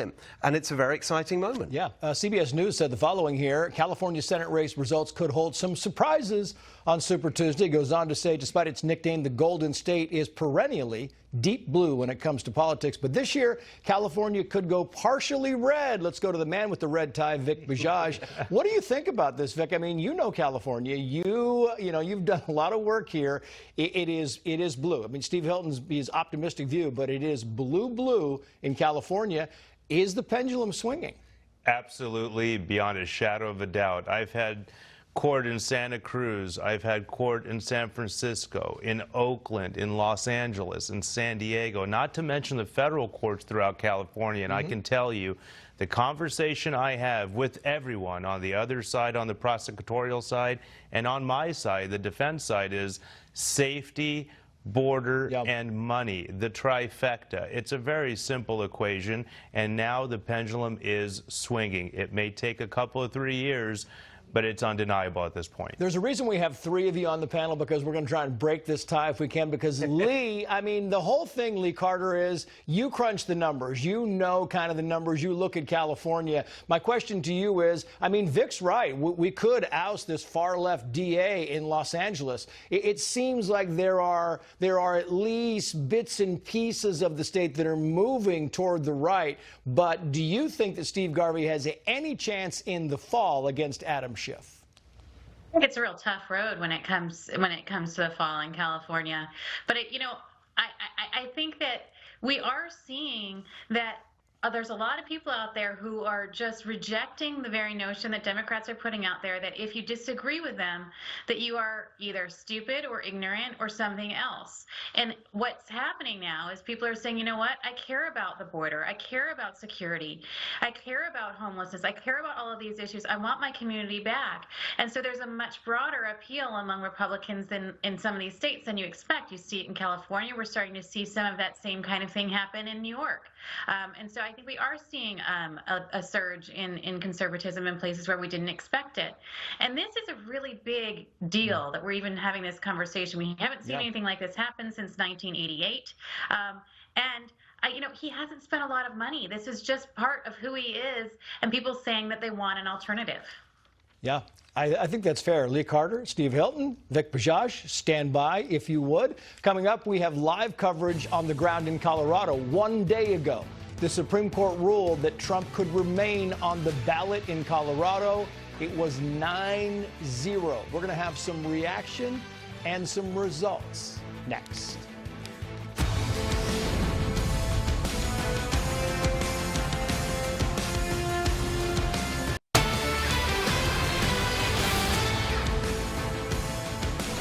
Welcome back. Continuing coverage of Super Tuesday, just in time for today's primary in Colorado. The Supreme Court ruled Monday to keep former President Trump on the ballot in the Centennial State. The senior correspondent Alicia Acuna live in Denver with the very latest on that. Alicia, good evening. Hi, good evening, Trace. That makes for 2 victories in 2 days for former President Trump here in the state of Colorado. We can take a look at the numbers and where the margin stands right now. Trump expected to be awarded a majority of Colorado's 37 GOP delegates. Up until early yesterday morning, the big question was whether votes for Trump would even count. The U.S. Supreme Court, in its unanimous decision, answering that question with a resounding yes. Colorado's Secretary of State expressing her disappointment, saying it would be up to the American voters to, quote, save democracy, but also assured that votes for Trump would count. Every registered voter in Colorado received a ballot by mail, but many still showed up in person today to make their voices heard. On the issues, voters told us the economy and the border were top of mind, as well as the Trump ballot issue. Here's what they shared with us. I'm glad it overturned. I didn't think it was right that they took away our right to be able to vote for who we wanted to vote for. I think giving states the power to be able to remove presidential candidates from either party from the ballot is a really, really slippery slope. And I think that in today's political environment, it can be pretty dangerous. I felt that the Supreme Court was going to do the right thing, so it wasn't really a concern for me. It was just sad that it was brought to that level. Now, in the Democratic primary, you can see President Biden winning handily. Of note, the tens of thousands of votes for non-committed delegate, which continues that push that started in Michigan by pro-Palestinian activists unhappy with the president's handling of the Israeli-Hamas war. Trace? Alicia Acuna live for us in Denver. Alicia, thank you. Let's bring in Fox News contributor Jason Chaffetz, former White House Deputy Strategic Communications Director Roman Duravi, and Media Research Center TV contributing writer Stephanie Hamill. Thank you all for coming on. I want to play this because this is Jamie Raskin, the congressman. He is still not giving up on getting Trump disqualified. Jason, I'll get your response after. Watch. I am working with a number of my colleagues, including Debbie Wasserman Schultz and Eric Swalwell, to revive legislation that we had to set up a process by which we could determine that someone who committed insurrection is disqualified by Section 3 of the 14th Amendment. Of course, he left out that he's never been charged with insurrection nor convicted of insurrection, Jason. Little factoid there. Yeah, that's quite a group. Jamie Raskin, Debbie Wasserman Schultz, and Eric Swalwell. I mean, talk about the all-star list there. That's quite a motley crew. They want to actually be the judge and jury. They want to be not just the legislative branch, but they want to be the judicial branch and make the determination based on their wisdom as to whether or not somebody committed a crime. Donald Trump was never charged with this crime, let alone convicted of it. And if it was so obvious, well, go talk to the Biden Department of Justice, because they never charged the president with that because he didn't do it. That's why. Yeah, I mean, that's the whole thing they keep leaving out again and again and again. Nikki Haley did not speak tonight, Roma Duravi, but she did speak today on Fox and Friends, and she had this to say. If I were to get out of the race, it would still be the longest presidential general election in history. I don't know why everybody's so adamant that they have to follow Trump's lead to get me out of this race. It just sounds to me like she's leaning toward getting out of the race. I mean, the longer she stays in, it starts to get a little unusual. Roma, your thoughts? It does. She's touting it as the longest race to the finish line, but she is losing when she gets there. So not sure why she still feels like this is a race worth running. The American people spoke loud and clear tonight when they casted their votes. And all over the country, you saw no matter what these Democrats are trying to do, no matter what the case they throw at President Trump, like the one in Colorado, the voters want to be able to vote for him, and that right should not be taken away from them. Nikki Haley is not the person that they're looking to help fix this country. There are a whole slew of problems that we've been dealing with for 3.5 years now. It's really time for the party to unite under President Trump's leadership, and Nikki Haley should take the first step. If she speaks tonight or if it's tomorrow, whenever she chooses to, I do hope that she decides to finally pull out of this race and unite behind President Trump. Yeah, the people that I'm hearing from think that that's probably going to happen. Jason Riley wrote this in the Wall Street Journal editorial, Biden's worst nightmare, blacks and Hispanics for Trump. Mr. Trump isn't leading Mr. Biden because voters are ignorant about what they'd get in the second Trump term. Joe Biden won 4 years ago because voters wanted the Donald Trump economy without Donald Trump. That's not what Mr. Biden delivered, and he'll have to do more than call his opponent a threat to democracy if he's going to win re-election. I mean, it's actually a very good point. You got to sometimes run on your own record, Stephanie. I mean, yeah, Stephanie, your thoughts? Yeah, exactly. That you just pointed out that Donald Trump is winning with minorities across the board here. We're seeing the numbers going up, and the Biden campaign must be shaking in their boots so much so, they are coming out, they're talking about how there's like shrinkflation, and they have the Cookie Monster coming out for their defense. But at the end of the day, people care less about Donald Trump's rhetoric and more about their pocketbooks and what they can afford in the economy, border security, and just general law and order in this country. And the Biden administration hasn't been delivering that. What about the uncommitted votes across the country? 4 states with double digits, Jason, on that. Is that a concern for the Biden administration? Yeah, it should be a concern for both parties. Look, the elections are won and lost by enthusiasm. They're won and lost with that middle 5%, the people that make up their decision in September or October. And now, once we understand who the two candidates are, even though they're both very familiar to us, that's where you got to go win those votes, because how they sway.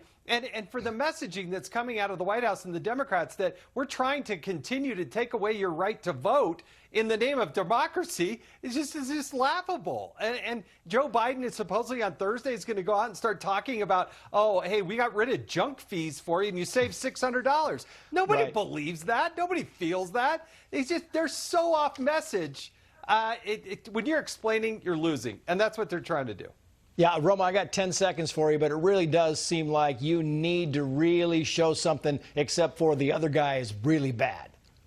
Yeah, Joe Biden has nothing to show for his administration. It has been a complete disaster for the American people, both at home and abroad. Overseas, we're at war. We're at war in our cities here in the nation, in the nation's capital that I'm sitting in. So he's pointing at Trump, trying to, say that it's going to be his personality that gets him over the finish line. We know that's not the case. Yep. Thank you all. Our special election coverage continues after the break. We are back with live reports on the ground in Texas, California, and Colorado. Next. Good evening, I'm Trace Gallagher. It's midnight on the East Coast, 9 o'clock here in Los Angeles, and welcome to our special Super Tuesday election coverage, the biggest night yet in the race for the White House. Polls closing right this minute in Alaska, and results are still coming in. But as it stands, and as you have noted all night, Donald Trump had a very good Super Tuesday, already sweeping a majority of the states in play. And after tonight winning a windfall of delegates, the former president expected to be a stone's throw away from clinching the GOP nomination for all intents and purposes. It's going to be Biden-Trump. Meantime, from the Nikki Haley campaign, we have heard nothing. Crickets, if you will. We are being told that she will not be making any public remarks tonight. Earlier today on Fox and Friends, she did kind of intimate a little bit that, you know, maybe things could change in the next couple of days, but there have been no hard statements from the Haley campaign. We have Team Fox coverage. Rich Edson is live in Laredo, Texas, with how the border crisis is impacting the ballot box there. Alicia Acuna is live in Denver, Colorado, where the Supreme Court just ruled that Trump could remain on the ballot. But we begin with Christina Coleman. She's live right here in Los Angeles with more on California's huge amount of delegates and a down ballot race that is really capturing some national attention. Christina, good evening.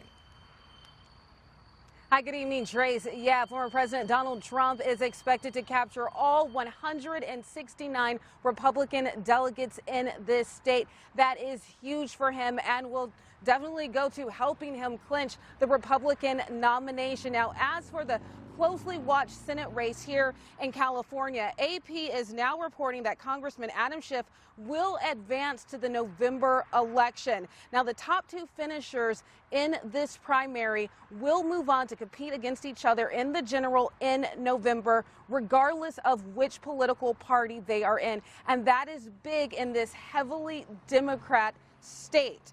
Check this out. This is really important here. It seems like a new era. We have Republican Steve Garvey, who is a baseball star here. He has gotten so much attention. He has been leading with Adam Schiff, and that is big. The two were leading in this race out of the 27 candidates who were on the ballot. Now, at this point, it's unclear who is going to come in second, and that is big, right? Because that will be who is running in the general in November. Now, Schiff's campaign spent millions on statewide ads that elevate GOP candidate Steve Garvey. And even though the other leading Democrat contender in this race, Katie Porter, used a similar strategy with another Republican challenger, Porter has criticized Schiff's strategy. She said, quote, "It's about taking the best qualified woman who's competitive in the race, who can win in November, off the ballot. And I don't think that's what someone who's the self-styled defender of democracy like Representative Schiff should be doing at this point." Now, either way, Garvey remains optimistic. He remains confident that he will win if he goes against Schiff in the general election. Take a listen to what he said to reporters after the polls closed just moments ago.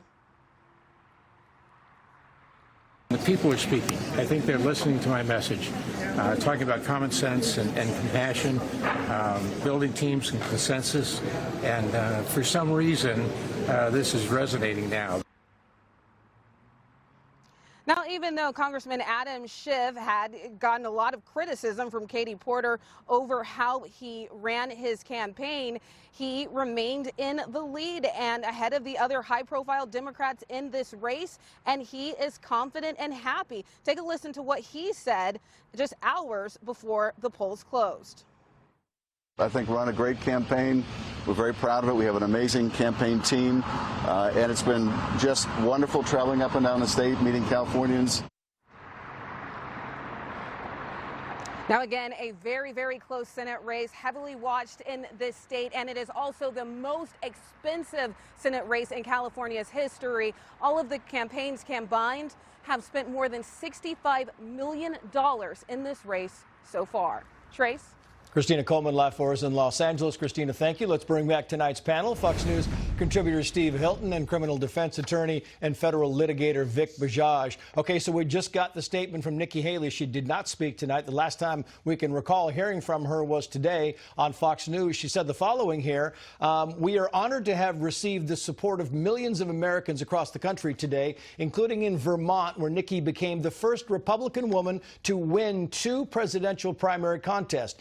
unity is not achieved by simply claiming we're united. Today, in state after state, there remains a large block of Republican primary voters who are expressing deep concerns about Donald Trump. That is not the unity our party needs for success. Addressing those voters' concerns will make the Republican Party and America better. If I read the first half of the statement, it sounds like she's going to end the campaign tomorrow, Steve, and then she takes a swipe at the former president in the last half of the statement. What is going on in the minds of Nikki Haley and her people to put out something like that? At this point, when you have Gavin Newsom correctly saying that the Democrats want her to stay in the race. Why? Because she is Joe Biden's best surrogate. The delusional quality of that statement is absolutely astonishing. What is she talking about? The unity is going to come by coalescing around the person that's ending up with 20, 30% of the vote? That's where you're going to get unity. What is she talking about? There's no argument here. There's no argument on the substance. There's no argument on the politics. She's lost every single state except for Bernie Sanders' backyard. It is completely delusional. Every single day, she continues to stay in this race and put out divisive statements like that. There's only one person that benefits. It's not Nikki Haley, it's Joe Biden. And if she really cares about the country and its future, as she claims, then she would stop her team putting stuff out like that and just get out of this race and get behind an effort to get rid of this destructive Joe Biden administration. And if they were litigating this case, Vic Bajaj, I mean, the last statement alone where it says today in state after state there remains a large block of Republican primary voters who are expressing deep concerns about Donald Trump. He won overwhelmingly tonight, and it seems to me, if you're going to put out a statement, you put a statement saying, listen, we did great, and we are going to keep going, and son of a gun, we are adamant about winning this race, but not, hey, we're not really sure what we're going to do, but meantime, the guy who's winning this whole thing, it's a bad guy to vote for. That's right. And sometimes it's really important just to put your finger on the pulse in practical terms. Let's talk about a court case. In a court case, relevant evidence is admissible, but you're allowed as a fact finder to assign the weight you feel to be appropriate. Yes, it's correct. Nikki Haley garnered more votes than she probably thought she would, and supporters thought she would going into this primary. That's fine. But the weight of the evidence is very minimal. It has a minimal effect other than to take out the knees of perhaps the eventual Republican candidate. She would best serve herself, I believe, to look at motive. If it's financially motivating her to stick in this race, to hold money in the coffers for the next campaign, which she's entitled to do, that's fine. But just tell us, and the next cycle you'll have a chance for me as well. Now, on the flip side of this, in fairness, Steve Hilton, I mean, you talk about, we had a lot of people talking about how when the former president comes out, he should be conciliatory, and he should make this thing without calling names. He didn't even mention Nikki Haley's name tonight, but he has in recent days called her bird brain. He has done these things to her, and maybe she's bitter about that, and maybe she's like, you know what, he needs to stop calling me names, and then I'll stop calling him names. But it doesn't really seem like Nikki Haley is at the top of the VP list here. I mean, it's just ridiculous, laughable, really, when you have someone who this is the thing I don't understand, actually, about this whole effort that Nikki Haley is being pumped up. Probably that's what lays behind this kind of mindset by the never Trump, the Trump-hating establishment. You see it in the New York Times and their columnists, including the conservative so-called columnists.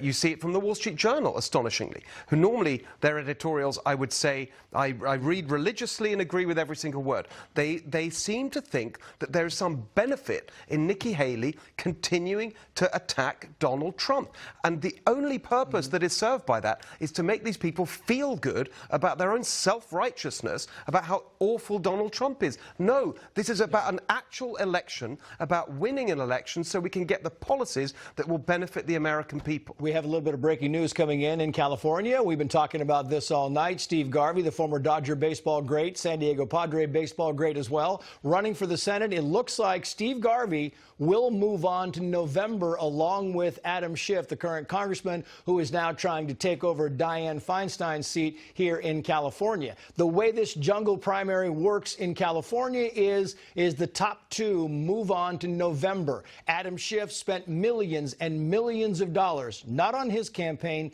but on Steve Garvey's campaign, because he wanted Steve Garvey to be the #1 or #2 candidate in the primary, because that means a one-on-one race. And in California, which is very blue, it means that your odds of winning become very high, so which is why he spent all those millions of dollars. We don't have it to put it on the screen. We just got it in now. But it's interesting that you look at this, Vic Bajaj, because you're in California. You know how this whole thing is. It's interesting that Adam Schiff got what he wanted. He got Steve Garvey. But will he regret this as California maybe moves a little more conservative in the next 8 months from today? You're hard-pressed to come up with a different conclusion, Trace. It's not about winning this exact battle. It's about winning the war. And I think the Garvey camp recognizes that and says, you know what, maybe we're not going to do it this time, but California voters have an outlet. Look to people like me for the future. Adam Schiff may not be looking far enough by strategizing just to win the battle. Let's hope and keep our fingers crossed that those who are worried about safety of the community, those who are worried about the food cost to put dinner on the table, will eventually go this way. And it really is. I mean, listen, it's 8 more months where Californians can get tired of crime and the homeless thing, and somebody's going to put the word out that Adam Schiff is a proven liar. He was censured in Congress for lying, and they applauded him as a maverick. You know, 20 years ago, Steve, he would have been laughed out of Congress. And wouldn't it be the most delicious outcome here if Adam Schiff, with all his genius strategy of pumping up Steve Garvey and getting the candidate he wanted, actually ended up losing as a result of his tactics, and why that might be possible? I'll give you one number for those who want hope. 57%. In a poll last week, 57% of Californians say the state is going in the wrong direction. There is a majority for change in California. Yeah. Well, we shall see. Vic, Steve, thank you. Just in time for today's primary in Colorado, the Supreme Court ruled Monday to keep former President Trump on the ballot in the Centennial State. The senior correspondent Alicia Acuna live in Denver with the very latest on that. Alicia. Hi, Trace. Yeah, it's a double victory for the former president here in the state of Colorado tonight. And taking a look at the count and where things stand right now, Trump is expected to take a majority of the GOP delegates from this state. There are 37 total up for grabs, and they are awarded proportionally. Up until yesterday, we didn't know if votes for Trump would be counted. A printing deadline meant that ballots were sent out with the former president's name on them, but the Secretary of State made clear she needed to wait for the Supreme Court to decide if he could be kicked off before knowing if those votes would count. Of course, the justices rejected the argument and everything moved forward. Every registered voter in Colorado received a ballot by mail. Of course, plenty of folks turned out to either drop off or cast their ballot in person. Unaffiliated voters were also allowed to vote today in either the Democrat or Republican primaries. Under the rules, they could decide at the time that they vote. Unaffiliated make up nearly half the electorate here. Here's what some voters had to say about tonight's results. I knew it was inevitable. I'm just disappointed as well. I wish Haley stuck around and everything, but it's just going to make us look like more of a circus to the rest of the world, which is just disappointing. Orange man bad, but you know, so what? I was making money. I was living. I was able to freaking make it. I'm struggling now. A little disappointing that this country is still stuck on the same thing. We deserve someone that's not pushing, 80, 90 years old to be in office and is, mentally stable enough to be there. Now, we can also take a look at the wide margin that President Joe Biden has won in this state tonight, noting tens of thousands chose to vote for the non-committed delegate option over the current president. In terms of issues that folks were talking about here, Trace, it was the economy and the border. Trace. And we're going to talk about that coming up. Alicia, thank you. As the second biggest delegate prize on this Super Tuesday, the stakes are especially high in Texas, given the state of the southern border crisis. The senior national correspondent Rich Edson is live in Laredo, Texas. Rich. Good evening, Trace. Well, it is an issue that polling has showed is among the top of voter concerns across the country.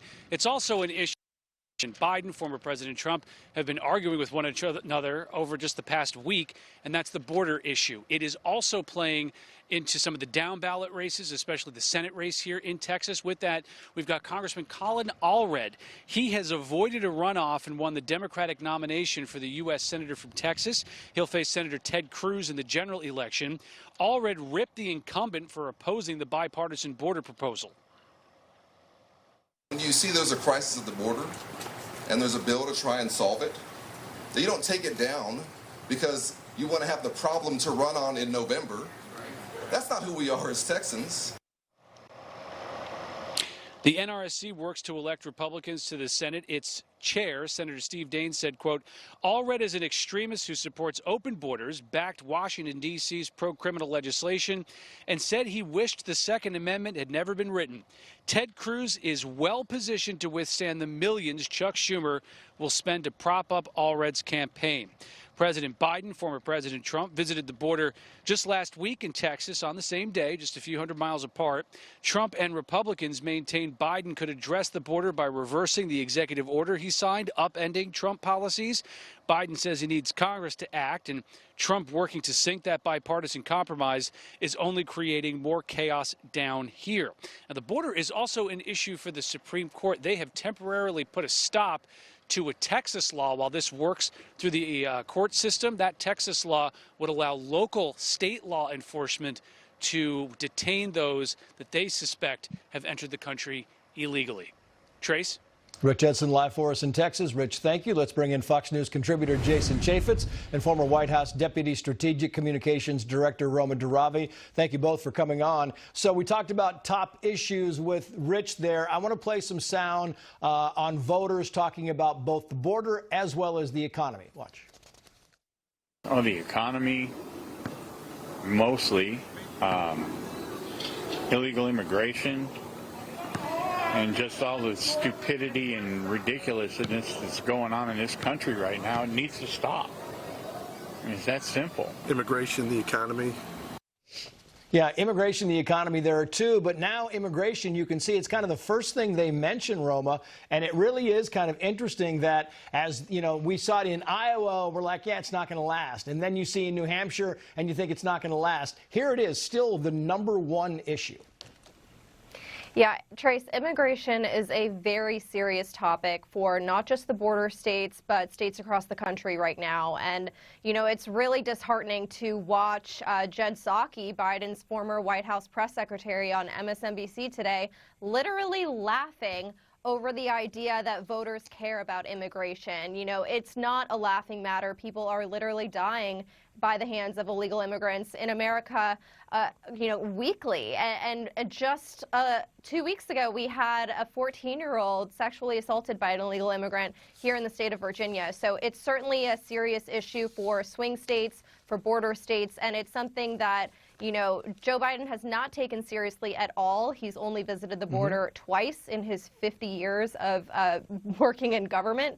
So we really do need a leader like President Trump who's going to put back the policies in place to keep this country safe. And we talked about this last night, Jason Chaffetz, where, I mean, President Biden never met with the Border Patrol chief in his 2 years, never met with them, and finally met with the current and new Border Patrol chief just when he came to the border last week. Never talked to him on the phone, never had any kind of conversations with any of these people. And it really is kind of an amazing thing to think this is the #1 crisis, and you never call the guy who runs 21,000 people who are in charge of securing the border? Yeah, and they never talked to Brandon Judd, who's the head of the Border Patrol Council. What other union is there that Joe Biden doesn't like other than the Border Patrol Union? Even Secretary Mayorkas hasn't met with them for years. We've always been saying, why don't we listen to what the actual Border Patrol wants and listen to their policies? And clearly, they have never, ever done that. And it's, you know what? It's not just the illegal immigration. It's not just the crime that comes with it. Going right to Joe Biden's base, so many of these millions of people end up in these cities and they drain the resources. They're not going to homeless veterans. They're not going to supplement what needs to happen in these big inner cities. Suddenly, billions of dollars have to be siphoned off, and they're treated better than Americans. Free hotels, free health care, free all of these things. And Americans looking around saying, who's do that? And there's only one person. Well, two. Joe Biden and Kamala Harris. And I feel awful. I mean, we do these stories all the time, but you feel awful in some of these big cities where they have to put these migrants into, these young people into these schools, the public schools, and the kids that are in the public schools are already not reading and doing math at grade level, and then they have this influx of new students who don't speak the language. They're getting half the education. I want to put this Fox News poll on rating the Biden administration, because you go through the list here, Roma, and it says helping the working class. Mostly succeeded, 38%. Failed, 58%. Handling the economy, failed, 61%. Making the U.S. safer, failed, 63%. Improving the border, failed, 71%. You can't win with those types of numbers, Roma. Yeah, Joe Biden is getting Fs from the American people across the board. You know, it's really difficult to watch all of these issues, you know, really key issues for every election through American history, and he is struggling with every single one of them to get above 50%. That's not something you get from a strong leader. Joe Biden is a very weak president, and it shows on the world stage. I've talked to you about that before on this show. You know, our allies are in a difficult position overseas because of Joe Biden's weaknesses. Our cities are in a difficult position here because of Joe Biden's weaknesses. You know, and it's terrible to watch the young children in America that are going to eventually struggle because of all of the overburdensome that they've been dealt because of this illegal immigration crisis. Yeah, they keep saying they try to help. They're trying to help the underserved. And what do? They just inundate the underserved, and it's just not working. Jason, Roma, stand by if you would. Coming up, continuing special election coverage of Super Tuesday. The states Trump won tonight and how close he is to clinching the Republican nomination again. Next.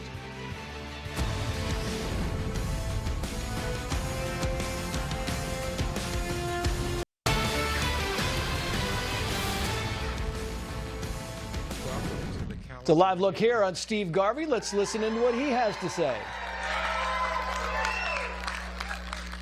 What you are all feeling tonight is what it's like to hit a walk-off home run. Kind of like San Diego in '84.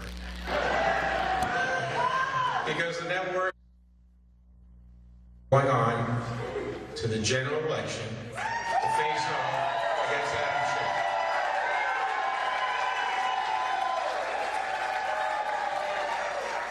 Keep in mind, this is the first game of a doubleheader. So keep the evening of November 5th open, as we will celebrate again.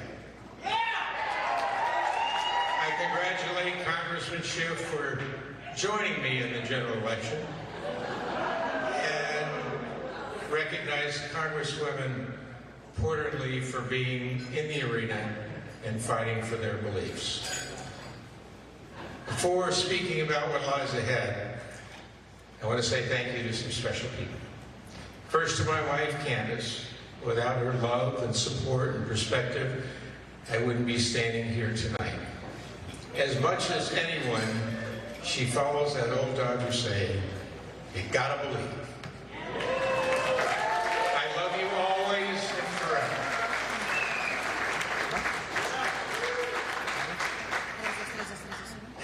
And next is to our children, our single greatest currency, single greatest accomplishment.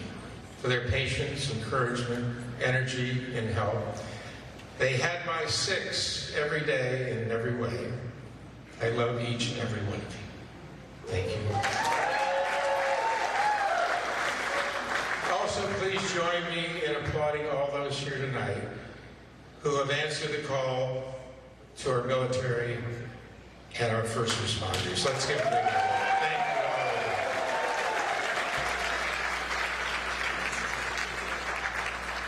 And then to you voters, you've exercised the most powerful of our many freedoms, and that's the right to vote. And I've always said this, it's the single greatest currency we have. You can't trade it, you can't give it away. It's inherently yours. It's your personal choice. And I thank you for tonight and the future. Your vote was your shared belief with me that California is no longer the heartbeat of America. Sadly, it's just a moment. That we have challenges to face up to, like closing the border and the responsibilities to live up to by helping the homeless off the streets and a pathway back to their dignity.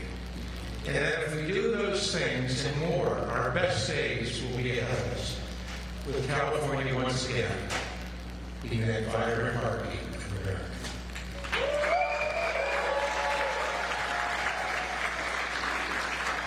As we celebrate today, tonight, I want you to know that we haven't come this far to only go this far.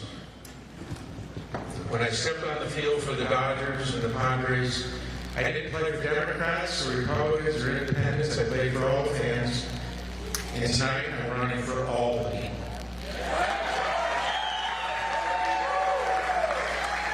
Let me ask you, if you believe that our wide open border is going to be humanitarian and national security catastrophe, then join our campaign.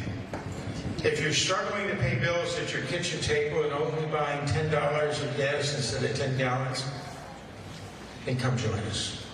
If you're embarrassed by the state and federal government's failure to address the heartbreaking and endless plight of the homeless, come join our campaign. If you're frightened by the brazen crime that runs rampant in our cities because of those who have turned their back on our police, then join our campaign. If you're tired of career politicians that worry more about their next job in Washington than your next job here in California, you join our campaign.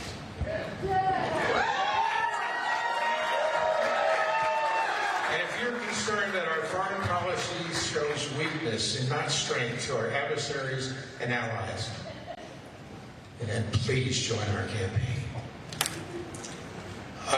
Unlike others, and many of them, they want a job. Well, I want this U.S. Senator job. And I want to do the job for you because you deserve it, because you're great Californians. Here you go. You know, when career politicians say they need seniority in the Senate to solve problems, they're only thinking about themselves. And when the pundits say a candidate needs long lists of far-fetched policies to talk about, they're only thinking about special interests. But when I say I will bring common sense and compassion to Washington, I'm only thinking about you, the people. We, the people, will tell Washington what we want, and you'll use my voice. When I get to the Senate, I'll always put you people before party politics. And I'll go to D.C. to build a consensus. And you know what it's time for? It's time for political courage. And that political courage is to stand up for your life, your quality of life, for your families, for your children, for grandparents.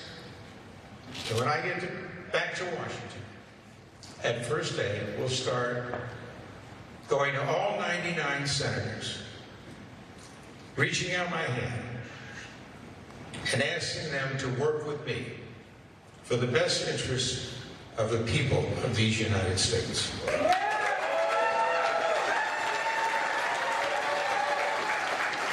And as the great Abraham Lincoln said, when someone is right, I will stand with them.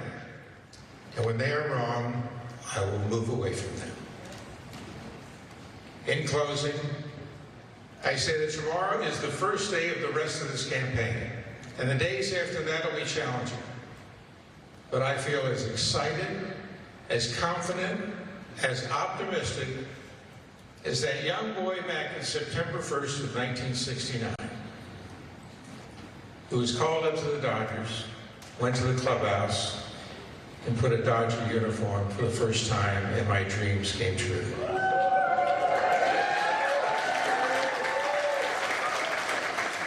I stepped into the batter's box of the Cathedral Baseball, and I looked around.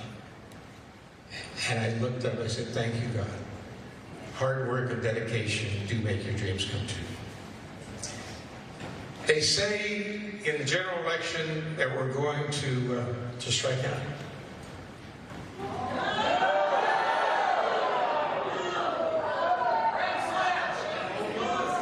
You know what that's from? That's from the crowd that believes in the status quo. Well, Ronald Reagan said that's Latin for the mess we're in. Well, know this. It ain't over till it's over. We've got to the starting line.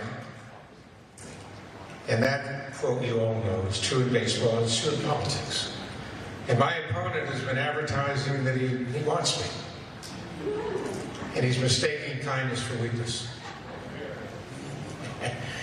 Remember that old saying, be careful what you ask for?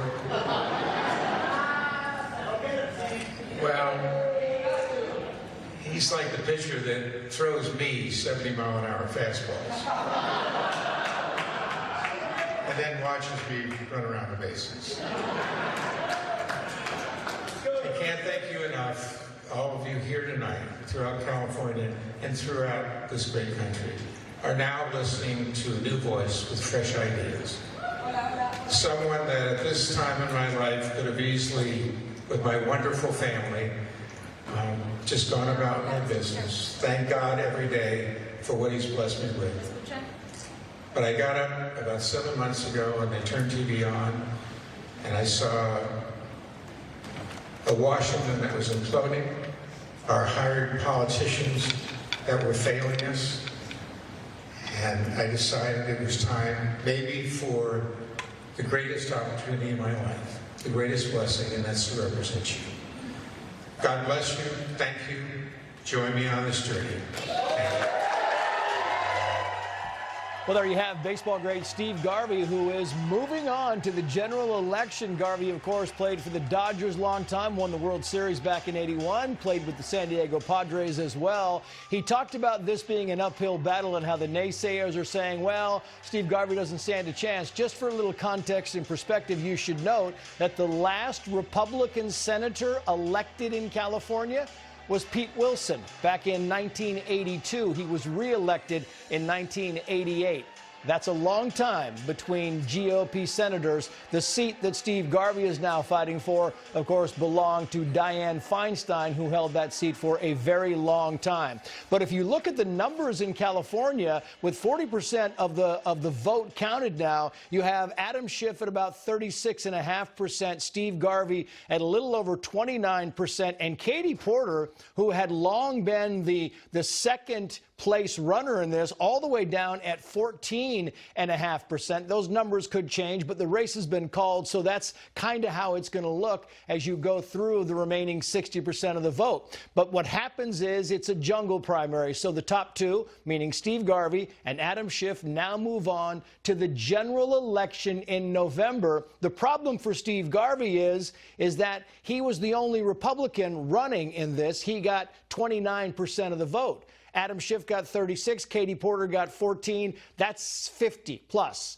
And as you go to the general election, you got one Republican and one Democrat in a state that is 68, 70% Democrat. The odds are not good, but if anybody can do it, maybe Steve Garvey can do it, and we will keep you up to speed on that race. Meantime, no big surprises are the results from Super Tuesday primaries poured in tonight. President Biden and former President Trump both securing multiple victories and paving the way for a likely rematch in November. On the Republican side, Trump coasts to victory in the mega delegate contest in both California and in Texas. He now leads Nikki Haley 576 delegates to 62. Haley did release a statement, but she did not say anything about leaving the race, though she does not have any plans, any campaign events or any plans, and it looks like some of her money sources are drying up. So we'll find out more, I'm sure, on that coming up in a few hours. On the Democratic side, the incumbent has missed out on just 6 delegates, totaling out of more than 600, that, of course, being the current president. Let's talk about how the media performed on their big night with Media Research Center TV contributing writer Stephanie Hamill. Stephanie, it's great to have you on. I mean, it's interesting because we just watched Steve Garvey speak there. He spoke for about 10 minutes because I was looking today, and as soon as President Trump, former President Trump, came out to speak on this Super Tuesday, he was cut off by MSNBC, and they said this. Watch. You know, it is, okay. I will say that it is a decision that we revisit constantly in terms of the balance between allowing somebody to knowingly lie on your air. So there you have it. We're about 30 seconds away from a break here, Stephanie, so I'm going to let this question linger. I just want to say, and we're going to bring you back on the other side of the break, I just want to say that CNN actually took the former president's speech. I was told that ABC also cut out of the speech, but we are going to bring Stephanie back in about 3 or 4 minutes to continue this conversation, continuing our special coverage of the latest turnout on Super Tuesday. Coming right back.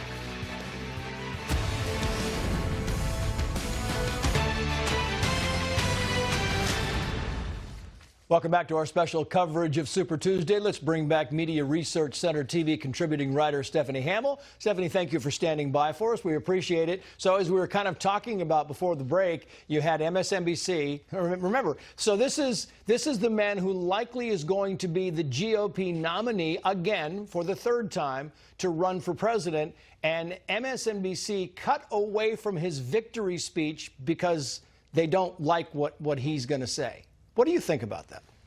Well, the major networks and the anchors who are cutting away from Donald Trump during his speeches are really hurting themselves. They're hurting their credibility and they're hurting their ratings. The people and the voters have the right to hear from some of the serious candidates, especially Donald Trump. As we've seen, he's been really dominating in the polls here, voter-wise. And so for them to do this is truly unethical. Remember, these are so-called journalists who say that they're out for the little guy.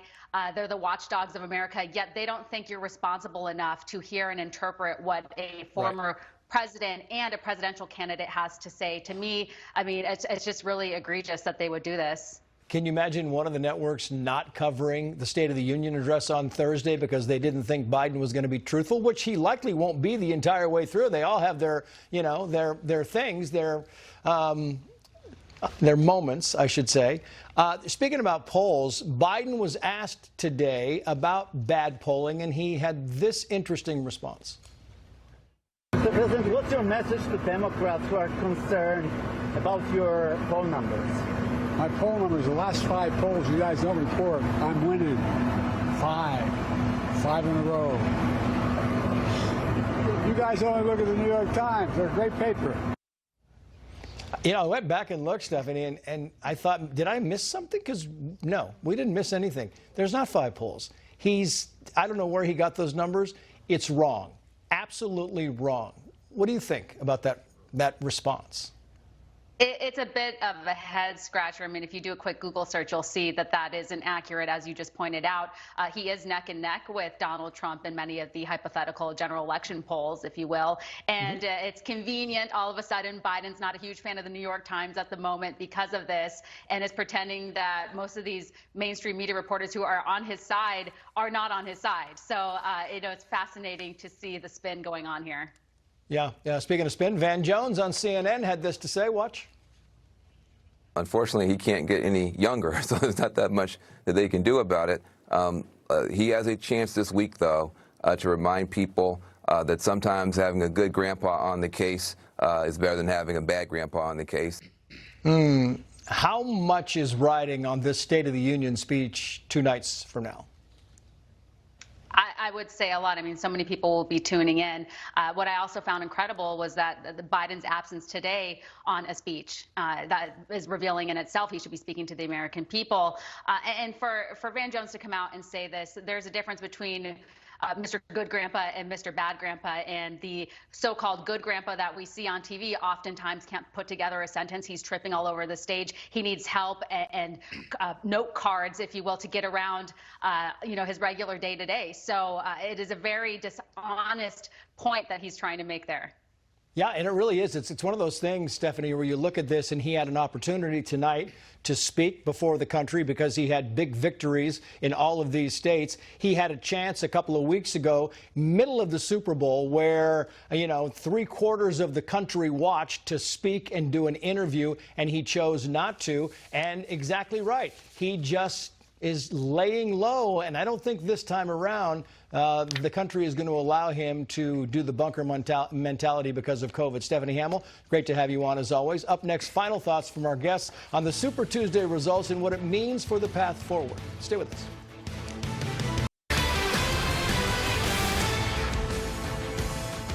Wrapping up our continuing coverage, time for final thoughts with Steve Hilton, Vic Bajaj, Jason Chaffetz, Roman Daravi, and Stephanie Hamill. I think, it's kind of been a fascinating night. Steve Hilton, your big takeaway from what you saw this evening? Well, just the dominance of Donald Trump and the way that he's refashioned this Republican Party in terms of a phrase I used to use all the time, a multiracial working class coalition.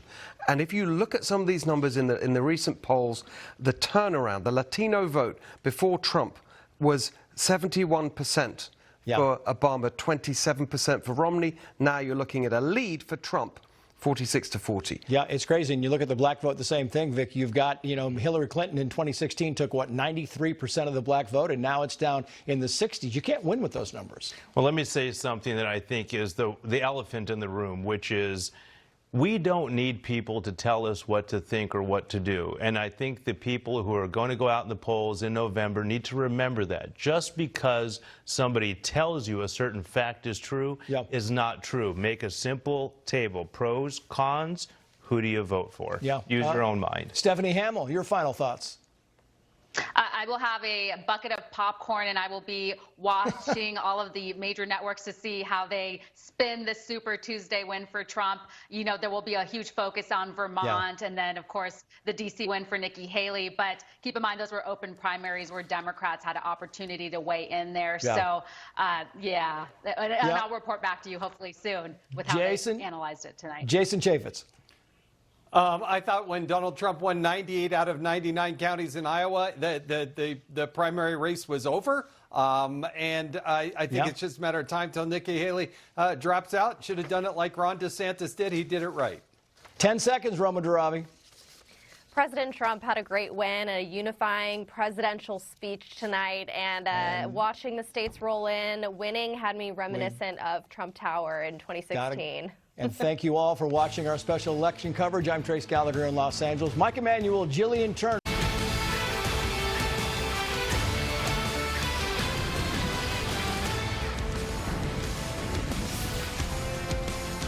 So, President, what's your message to Democrats who are concerned about your poll numbers? My poll numbers, the last 5 polls you guys don't report, I'm winning. Call it Super Tuesday for a reason. This is a big one. There's never been one like this. There's never been anything so conclusive. It's November 5th. It's right around the corner. Former President Donald Trump saying there has never been a Super Tuesday as conclusive as his dominant display tonight, and the current president telling Democrats they should not be concerned with his poll numbers.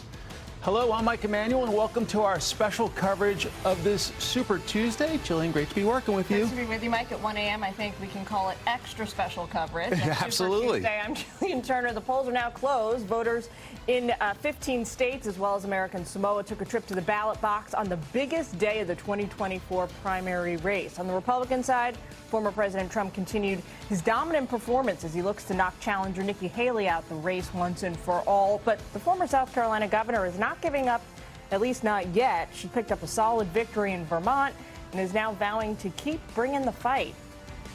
When 70% of Americans said they don't want Donald Trump or Joe Biden, we're blessed to live in a country where we have elections.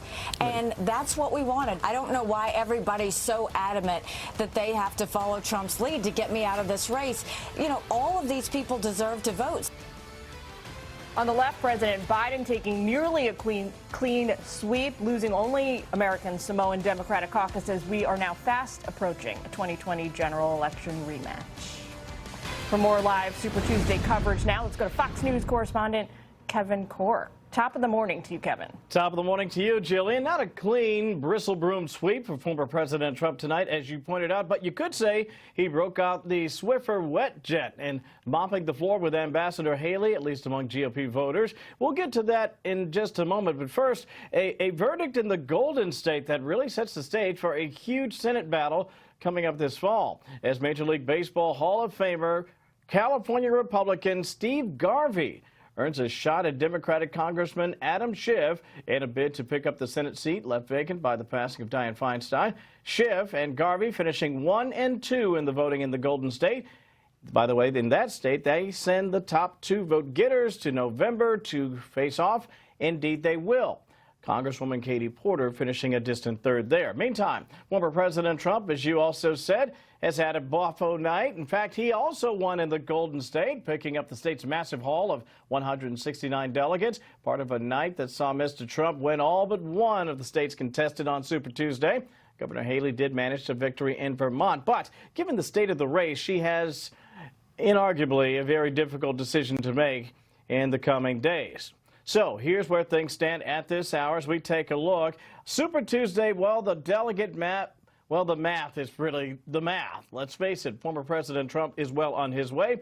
Ditto for his Democratic likely opponent in Joe Biden. As for the other inside the numbers look that we can share with you, it's really been obviously a very big Trump night. 751 to 62, only needing 1,215. Still more on the board tonight, and likely a strong chance at a victory coming up next week. By the way, I should also point this out. His remarks, the former president's remarks tonight, Jillian, were relatively subdued, but he talked about the need to come together. Just how soon Nikki Haley decides to do that is anyone's guess at this hour. Back to you. So some people speculating as soon as tomorrow. Kevin, got to leave it there. We'll check back with you a little later. Thanks. Or maybe it's later today. Or what? Yes, maybe it's today, actually, if we're going to get technical about it. All right. For a reaction to the Super Tuesday results, we are joined now by our panel, Fox News contributor Leslie Marshall, Fox News political analyst Gianno Caldwell, and John Bussey, associate editor at the Wall Street Journal. Panelists, welcome to all of you. Thank you. Hi, nice to see you. Leslie, lead us off. What are your key takeaways from Super Tuesday? Well, I have a lot of them. First, not tons of surprises. Maybe you could say American Samoa, a surprise with Joe Biden. Not today. Washington, D.C. wasn't that much of a surprise. Vermont, not a total surprise. I was more surprised from my home state of Massachusetts. I actually thought Nikki Haley might pull out Massachusetts. I thought she would do better with those numbers. But numbers, speaking of Mike, that surprised me, are in Vermont. How many Democrats voted for Nikki Haley and how many Republicans in all of the exit polling and all of the interviews are saying it was more of a vote and a symbolic vote, if you will, against Donald Trump than it was necessarily for Nikki Haley and Joe Biden. And one more number, 48%. Not just in Vermont, but in many states, it's around the number of Nikki Haley voters that say they'll vote for Joe Biden. Gianno, what's your assessment of tonight's Super Tuesday performance? Well, I thought that Donald Trump, obviously he's sweeping the field here, but there's only one person. And as we look ahead to the general election, I'm thinking about the notable things that Donald Trump must do to unite the party in order to beat Joe Biden. And I'm looking at the exit polling, specifically from North Carolina, California, and Virginia, but North Carolina being a swing state, 78% of Haley voters in North Carolina won't commit necessarily to the nominee, and that would be Donald Trump. That's going to be an issue for Donald Trump as he tries to unite the party. If I were advising his campaign, I would say that you absolutely need to look at those Haley voters, women especially, suburban women, and independents. And I know she brought in a number of Democrats to support her candidacy to try to get Trump out of the race. I would say you need to look at those particular groups and you need to make concentrated efforts to try to get them back on board so you can unite the party and hopefully win the general election. John, what about your takeaways? Well, no surprises. This was expected, the results tonight. I think that what we're going to see now is the data dump that we get from tonight. This is in exit polling. It's in interviews with voters.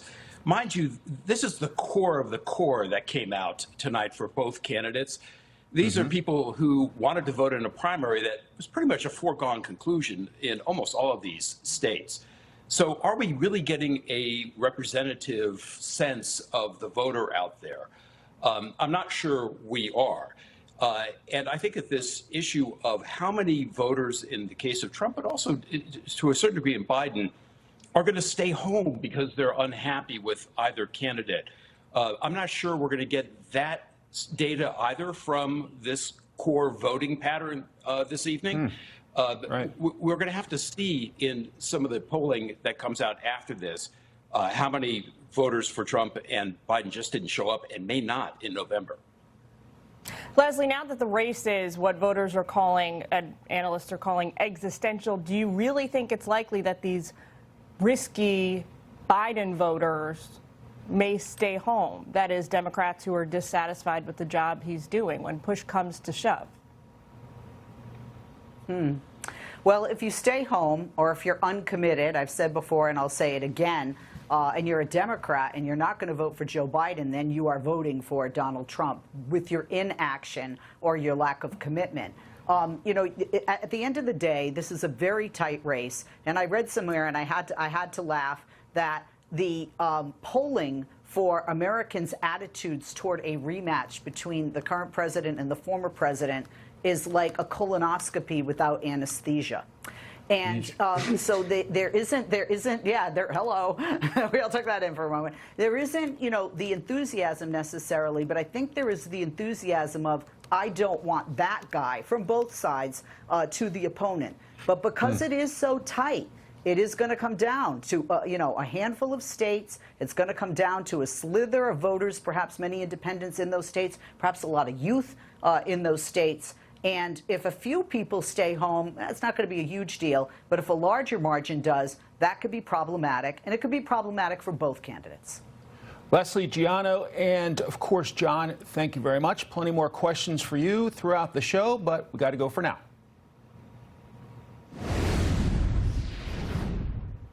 In the run-up to Super Tuesday, a lot of voters not thrilled about the prospect of a rematch between President Biden and Trump. Some Minnesota voters now are among that group. Joining us live is Minnesota GOP Chairman David Hahn. David, thanks for being with us. What do you make about this 19% non-committed voters in your state tonight?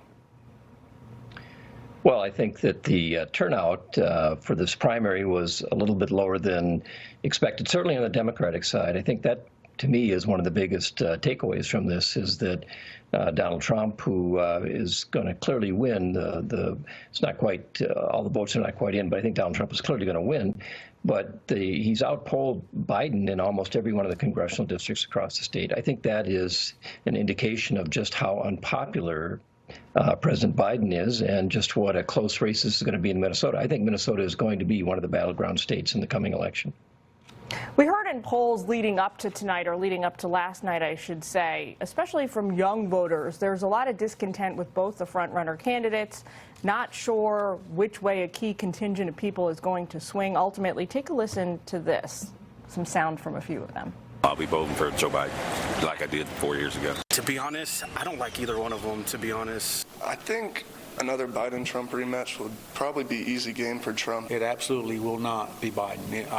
It will not be Biden. Absolutely will not be Biden. Interestingly, further polling inside your state, as you well know, showed that a lot of people who are discontent with both candidates are unhappy with more than one issue, meaning it's not just the southern border, it's not just the economy that's making them unhappy.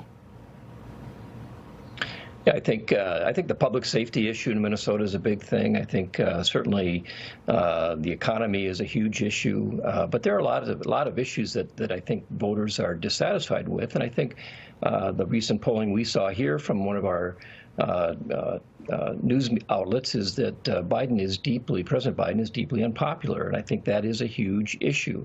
I think that obviously there is lots of debate about Donald Trump as a candidate, and Nikki Haley was, I think, did a pretty good showing here in Minnesota. But I think the deep unpopularity of President Biden and his policies is going to make a huge difference in this election. And the polling shows that this is a very, very close election, and the fact that the primary votes today show that Joe Biden is really behind Donald Trump in terms of enthusiasm among voters. Take a listen to this sound about the southern border. I want to get your response. Terrified about this election. We'll see how this goes down in November. We will see how animated people are with the outcome.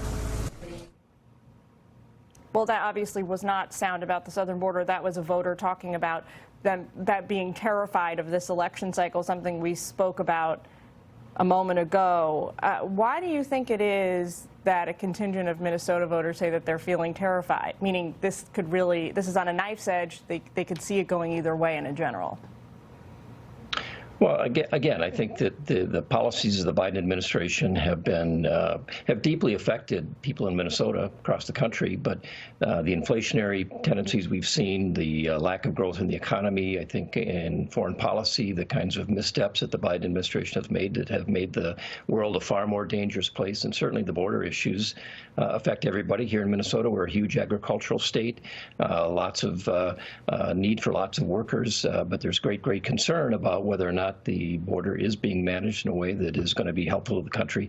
These are all issues that people across the state of Minnesota are very concerned with. And I understand that there's a lot of kind of angst about, do we want to have a Biden-Trump rematch? But if it comes down to that, I think Donald Trump is clearly the winner, and I think he could very easily make Minnesota a Republican presidential state for the first time since 1972. All right. Well, David, thanks for staying up late with us. We appreciate it. Appreciate your analysis of what went down last night. We hope to talk to you soon. All right. Thanks. Jillian, it's looking more and more like we will see a Trump-Biden rematch this November. But if Nikki Haley decides to drop out, would she throw her support fully behind Mr. Trump, or would she challenge both of them? More on that next. We have a great Republican Party with tremendous talent. And we want to have unity, and we're going to have unity, and it's going to happen very quickly. And I have been saying lately, success will bring unity to our country.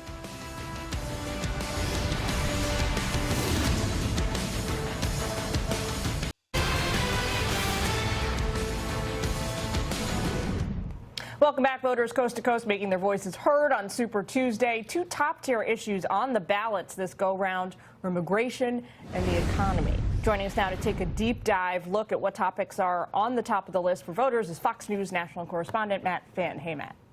Hi, Julian. In our latest Fox News poll, 1,200 registered voters were randomly selected nationwide, and the number one issue they say they voted on is the economy. 37% of voters say the economy is the most pressing issue for them. Right behind that, 21% say immigration is the second most important topic. I've spent weeks and weeks reporting all across the southern border in Texas. I've witnessed the immigration crisis firsthand and do not find it surprising that voters in this poll rank immigration so high. Behind immigration, abortion, and health care. Now, taking a closer look at immigration, 78% of voters in the Fox News poll say the U.S. southern border is an emergency or a major problem. That's down slightly from 85% in October, but still substantially higher compared to February 2019. Now, President Biden and former President Trump swept Super Tuesday elections across the country tonight. One interesting development this evening among Democratic voters in Minnesota, a state which has a large population of Muslim Americans. 44,000 Democratic voters there, or roughly 20% of tonight's turnout so far, did not vote for President Biden. Rather, they voted uncommitted as a form of protest, demanding Biden call for a ceasefire in Gaza. This time I am voting uncommitted. I believe that the war in Gaza and the genocide that Israel is committing is unacceptable, and Joe Biden has not done enough to earn my vote and not done enough to stop the war, stop the massacre. Now, in the state of Michigan last week, a similar protest there, more than 100,000 people, or 13% of all voters, voted uncommitted in that state's Democratic primary. Julian, Mike. All right, Matt Finn live in LA for us this hour. Thank you. Sure. Jillian, another major question going into Super Tuesday. Will Nikki Haley run as a third-party candidate? She took that question head-on yesterday, saying her place is in the Republican Party and that she has no plans to run as an independent or under the no labels label. For more on this, we turn to Firehouse Strategies' Katie McCutcheon. She's also a former communications director for Democratic Senator Joe Manchin, who also chose not to run for president under the No Labels Party. Katie, welcome. Thank you so much for having me. Thanks for staying up with us. Of course. So your old boss, Senator Manchin, and former Maryland Governor Larry Hogan decided to pass on no labels. Is that because essentially they viewed that as being a spoiler? I think that's right, and I also think that over the last couple of months, as no labels and potential candidates has kind of went across the country to see if there's an appetite for this type of candidate. Let's not forget, this isn't a normal third party. This would have been a split ticket. So they've went across the country, seen if there's an appetite, and there doesn't seem to be one. And you know, I think that Politico article that came out this week that they interviewed no labels donors with, and they pretty much said no labels doesn't really have a plan to either ensure that they can get on more ballots across the country, and also there's no transparency on how they're going to recruit and vet a candidate because there's no other obvious option at this point.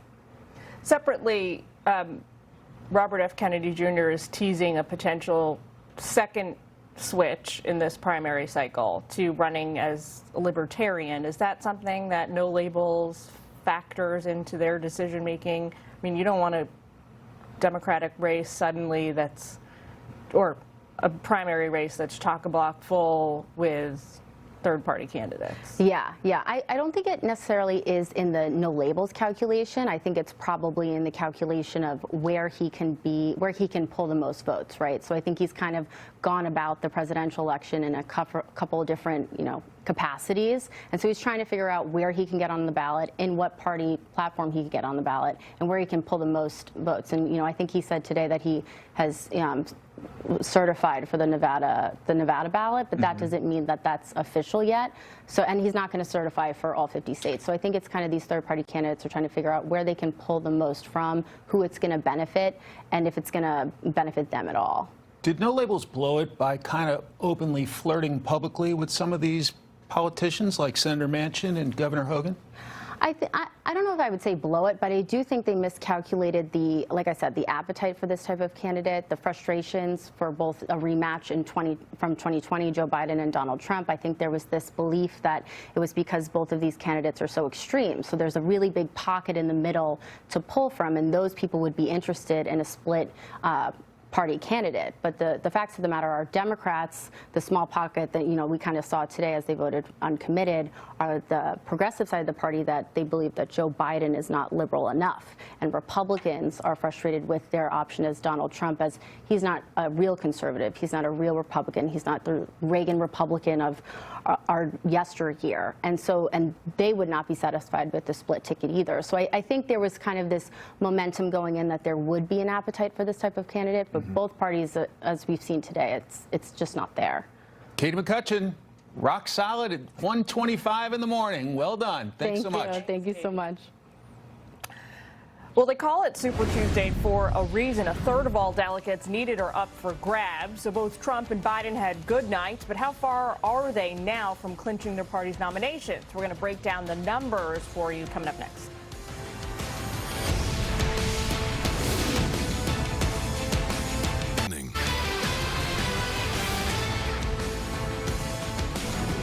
President Biden and former President Trump sailing to easy victories in several states after voters cast their ballots on Super Tuesday. Fox News correspondent Connor Hansen joins us live with more from New York. Hello, Connor. Mike, so far President Biden and former President Trump won almost every state tonight, setting up a likely November matchup. The only exceptions were Nikki Haley's win in Vermont and Biden's loss in American Samoa to a relatively unknown challenger. This was an amazing night. Shortly after polls closed, both frontrunners took decisive victories in several states. President Joe Biden and former President Donald Trump aren't leaving much room for their competition. Biden and Trump sweeping states like Arkansas, Virginia, Tennessee, and North Carolina. They call it Super Tuesday for a reason. This is a big one. This has never been anything so conclusive. President Biden releasing a statement saying in part, quote, "Today, millions of voters across the country made their voices heard, showing that they're ready to fight back against Donald Trump's extreme plan to take us backwards." Nikki Haley down in delegate numbers, but not out yet. you know, all of these people deserve to vote. 16 states want to have their voices heard. Let's let their voices get heard. I think it's as pro-American as it gets. That's where democracy. We don't anoint kings in America. We let people have choices. She's been gaining traction with independent voters. Well, I don't want her to quit because I think we all need a voice, as an independent voter especially. And Nikki Haley did put out a statement celebrating her Vermont win, but did not say if she's staying in the race. And another high-profile matchup is setting up in California. Democratic Congressman Adam Schiff will face off against former professional baseball player Steve Garvey for the empty Senate seat left by the late Dianne Feinstein. Reporting live, Connor Hansen, Fox News. Connor Hansen, thanks very much. So what actually makes Super Tuesday super is the delegate count. More than a third of all delegates in play in both Republican and Democratic primaries were up for grabs last night. Former President Trump is currently, as it stands, at 751. He needs the magic number of 1,215 in order to clinch the nomination. But when exactly can we expect that to happen? Let's ask our panel. Bring in Fox News contributor Leslie Marshall, Fox News political analyst John O'Caldwell, and John Bussey, associate editor at the Wall Street Journal. John, it was an astonishingly redemptive week for the former president with the Supreme Court ruling, then tonight's sweep, or near sweep, I guess minus Vermont. It puts him on an sort of undeniable track to the nomination, but almost more importantly than that, puts him back in play in the general. Yes, it does. And I think that we saw that taking shape over the last several months in polling. And additional primaries on the 12th and 19th of this month are likely to put him over the delegate count needed. So then what happens? We go to the issues. And in that regard, this is a much kind of more touchy, uncertain election. The former president will be pounding on border issues. President Biden will be talking about abortion and the fact that former President Trump put a Supreme Court in that reversed Roe versus Wade. The Biden administration is going to be pounding on the economy, I think, if they're smart at this point, because it's a really strong economy. 3.3% GDP growth in the fourth quarter of last year, tremendous job growth, inflation having been slashed. They're going to have to message that to voters. They're going to have to explain inflation is not as a result of Biden policies. It was a result of the pandemic and supply chain disruptions that began with the former president and continued under Biden. It was not the fault of either of these two presidents. So now we get down to the issues, and we get down also to the fact that we have a candidate running who has been convicted of business fraud, who has been convicted of sexual harassment and of defamation, and has a lot of other court cases that are in the works and could be decided against him in the middle of this campaign. John, I'm noticing the numbers going by on the screen. For example, in Utah, Nikki Haley got nearly 33% of the vote. It was a huge, huge night for former President Trump. Let me be clear about that. But should he have tonight started the healing process with more outreach to Haley and her voters? Well, I think so. And I think that I'm sorry. I think you're referring to me, right? Yes, Gianna. You know, he won this election, and she hasn't come out and given a speech, even after having won Vermont. And I'm wondering what is she thinking her next steps are. And I can't imagine that there's any conclusion she can draw that she can potentially win this. That doesn't exist. No path exists for her. As I look forward, I do wish that Donald Trump would reach out to her supporters, which he has multiple times before. But she has to get out of the race, plain and simple. And as we look ahead to the general election, because we know this is going to be between Donald Trump and Joe Biden in 7 key swing states here, we have Donald Trump beating Joe Biden on average by 5 points, North Carolina being one of those very important swing states. Now, what I do wonder, because I was listening to the coverage with Brett Hume speaking, saying that many voters acknowledge and notice that Joe Biden is old and what some may consider senile. I do agree with that analysis from Brett. But what I do wonder with these swing states that he's losing in, how is he going to go out and campaign? Is he going to go do rallies? Like, what does it look like? Because I saw him with Karen Bass in L.A. Shaking hands, and he had to hold on to handrails. It's not a good look for somebody running for president, considering all the issues that are going on in the country and the fact that he loses his train of thought. There's a lot of issues on the Joe Biden side, which is going to put him in peril when it comes to Donald Trump, who definitely has the energy to go out there and win races.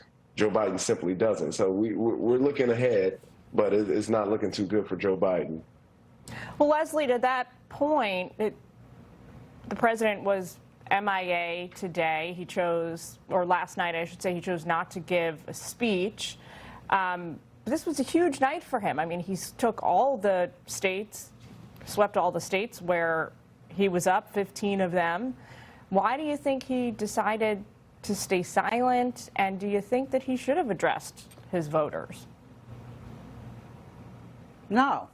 I mean, you know, I think we get, and no, you know, with all due respect to Gianno, you know, I love you, but, you know, you would see, like, you know, double digit, 10, 20, 30 plus percentage point differences in margins if Joe Biden, you know, if it was just, you know, so impossible. No, it's not impossible. We're a divided country. It's almost 50-50. The president, despite his poll numbers we've seen in midterms, we saw in Ohio, and we're going to see in the general election enthusiasm from my party and from people that don't want Donald Trump and felt and feels that he hijacked the Republican Party to, you know, take the party over again. And a lot of people are just like, we don't want to go back, we want to go forward. But to the point about the president, you know, this is not about victory laps, and there is no victory for Joe Biden. Really, you know, he's probably not going to be the nominee until March 19th. Donald Trump's probably not going to be the nominee till March 12th. These are two very different people with different ideas. But they also have very different styles, and it's Donald Trump's style to,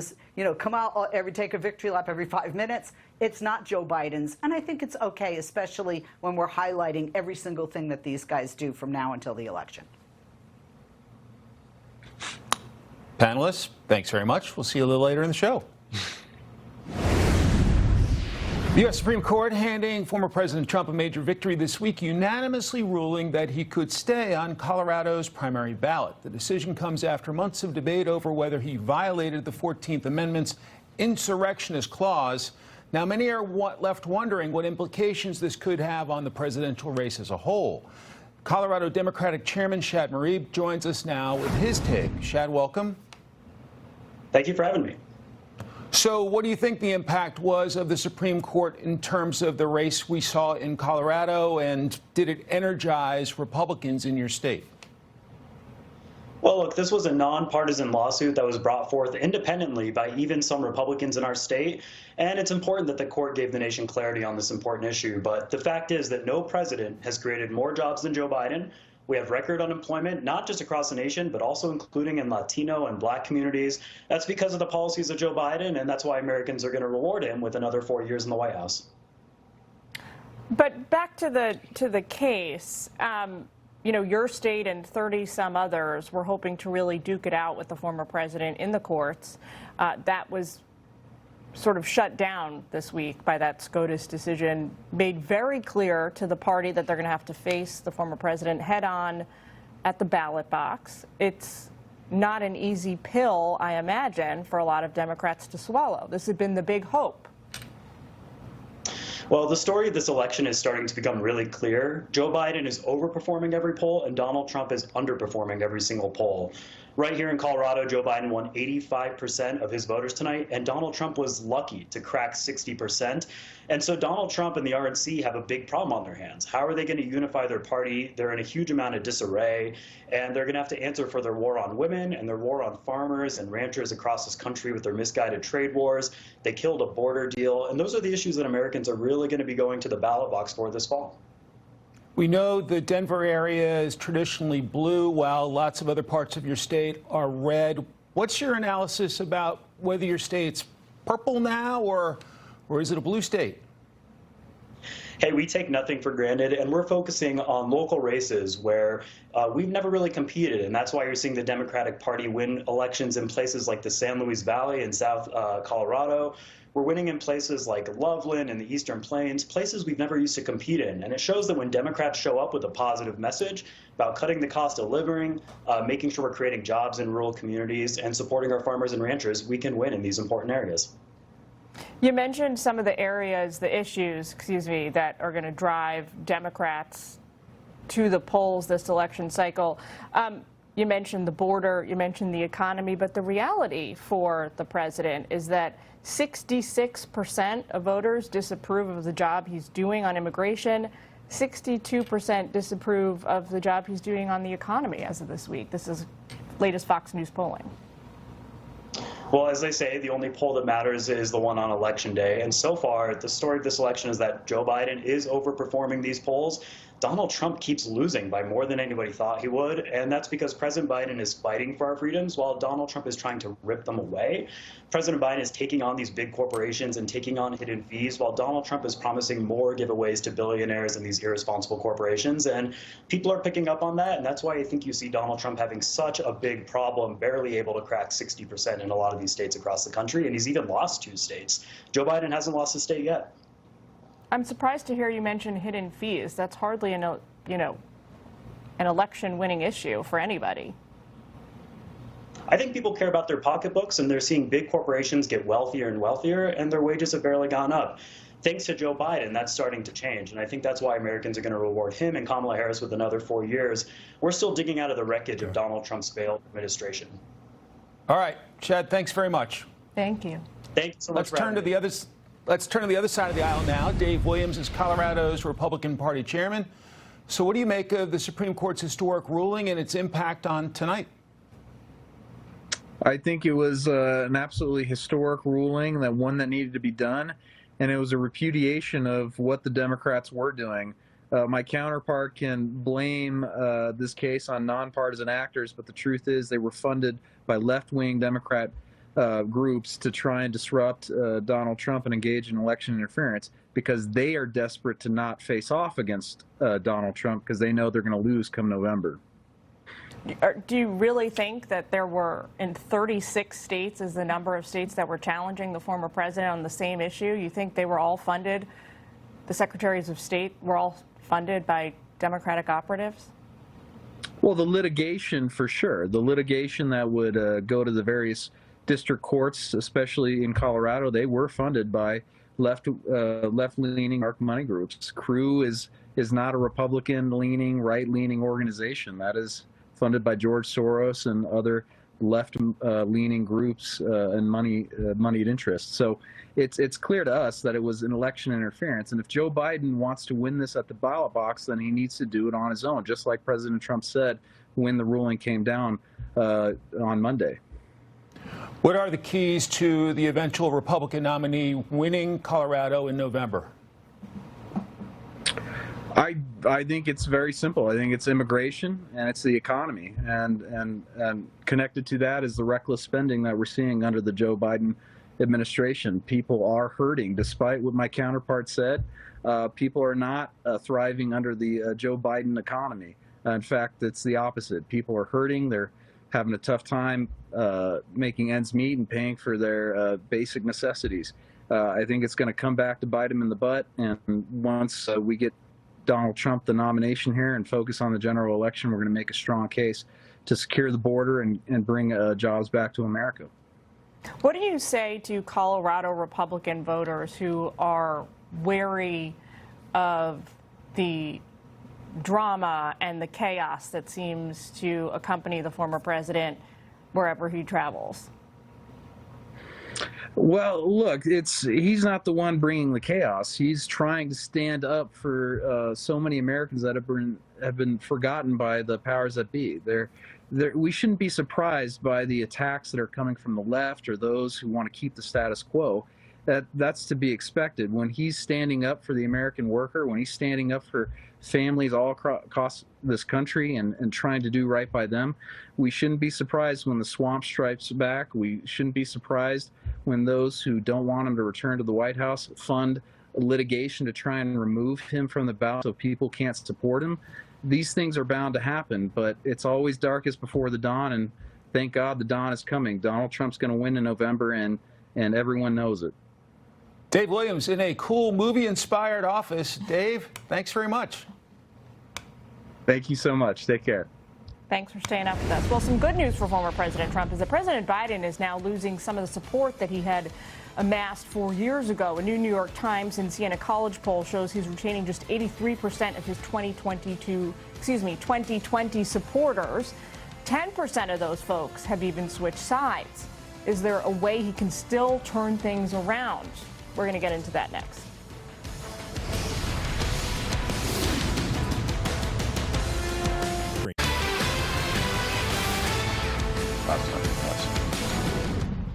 All right, welcome back. Several polls now put both Trump and Haley ahead of President Biden. Now the Washington Post editorial board says Biden should ignore the liberal wish list. It says all he really needs to do to beat Trump is one thing, and that is secure the southern border. Joining us to weigh in on this is Julian Epstein, former House Oversight Committee staff director. Do you like that idea? I mean, obviously it's a policy goal for Republicans. But is that true? Meaning if he could fix that, solve that crisis, would it be smooth? He has to fix sailing? a lot more, but what he has to do is he should use that as a template and sort of reject what has become the de facto Democratic Party policymaking apparatus, which is the campaign activists, the donors, and the sort of social media overlords who have dictated the policy to go far left on a whole host of issues, including immigration. Immigration has been a disaster for this president. Upwards of 70 to even 80% in some polls think the president has had a terrible policy with open borders. If you just look at what's happening in blue cities, Democratic strongholds, they have had a meltdown when asked to handle just a small thimbleful of the migrant surge that border states have had to handle. And if you look at one of the president's biggest problems right now, Jillian, he is hemorrhaging support amongst not just white working class voters, but black and Hispanic working class voters who are all aware, many of whom don't like his position on immigration, and who are all aware that immigration, this sort of mass open border, unassimilated immigration coming in 8-9 million voters, is driving down wages for the working class. So what the Washington Post is suggesting is a Sister Soldier moment. And the question is whether the president would really take that seriously and do sort of what Bill Clinton did in 1992 when he famously rejected the far left positions on things like crime, and really do something to close the borders. And what I fear, what Biden will do in the State of the Union on Thursday is he will sort of two sides it. He will try to have it both ways. Same way as what he's doing on Israel. What he's saying on Israel is we have to defeat Hamas, but Israel, scale back your efforts. And those two things are somewhat contradictory. What I think he'll do on immigration is say, well, I'll take segments of what happened, of what the Langford bill was, and I will try to implement those administratively, and then I will berate the Republicans for not passing legislation. And that dog is not going to hunt. First and foremost, as good a guy as Senator Langford was, and as genuine effort as it was, that bill would still allow 2 million migrants to come into the country every year. And that's just a position that I think the public doesn't support at this point. I think the bill was too far left, with all due respect to Senator Langford. And the president will then say, so, you know, we can supplement that with administrative actions. The public doesn't want that. What the president has to do is close the borders effectively. And he could simply say asylum applicants could be processed out of country. But I fear the president, who is sensitive to the criticisms of the progressive left and is beholden, not sensitive, beholden to the far progressive left of the party, which is different from when I was serving on the Judiciary and Oversight Committees. Sure. I fear the president will try to have it both ways and try to satisfy everyone. And at the end of the day, he will lose that argument to Donald Trump because the public is so upset that the Democratic Party and the president has moved so far left on this issue in a way that's just untenable for this country. But with just 8 months left on the calendar, right, until the general election, that's like an eternity in politics, but it's not very long in terms of policy making. Could Biden even start to turn things around between now and then, realistically? On immigration or generally? On the border. On immigration, he could do it tomorrow. I mean, the Supreme Court ruled on this in 2018. The president can close the border tomorrow with a stroke of the pen. What is subject to litigation is when he tries to do things like change individual asylum policies, or say asylum can only be processed at borders, but not out at the ports of entry, not outside. If he closes the border tomorrow, he doesn't have a challenge legally. He could do it tomorrow. We got to leave it there. And that's what the public wants. Stick with us because we got more live coverage coming up next.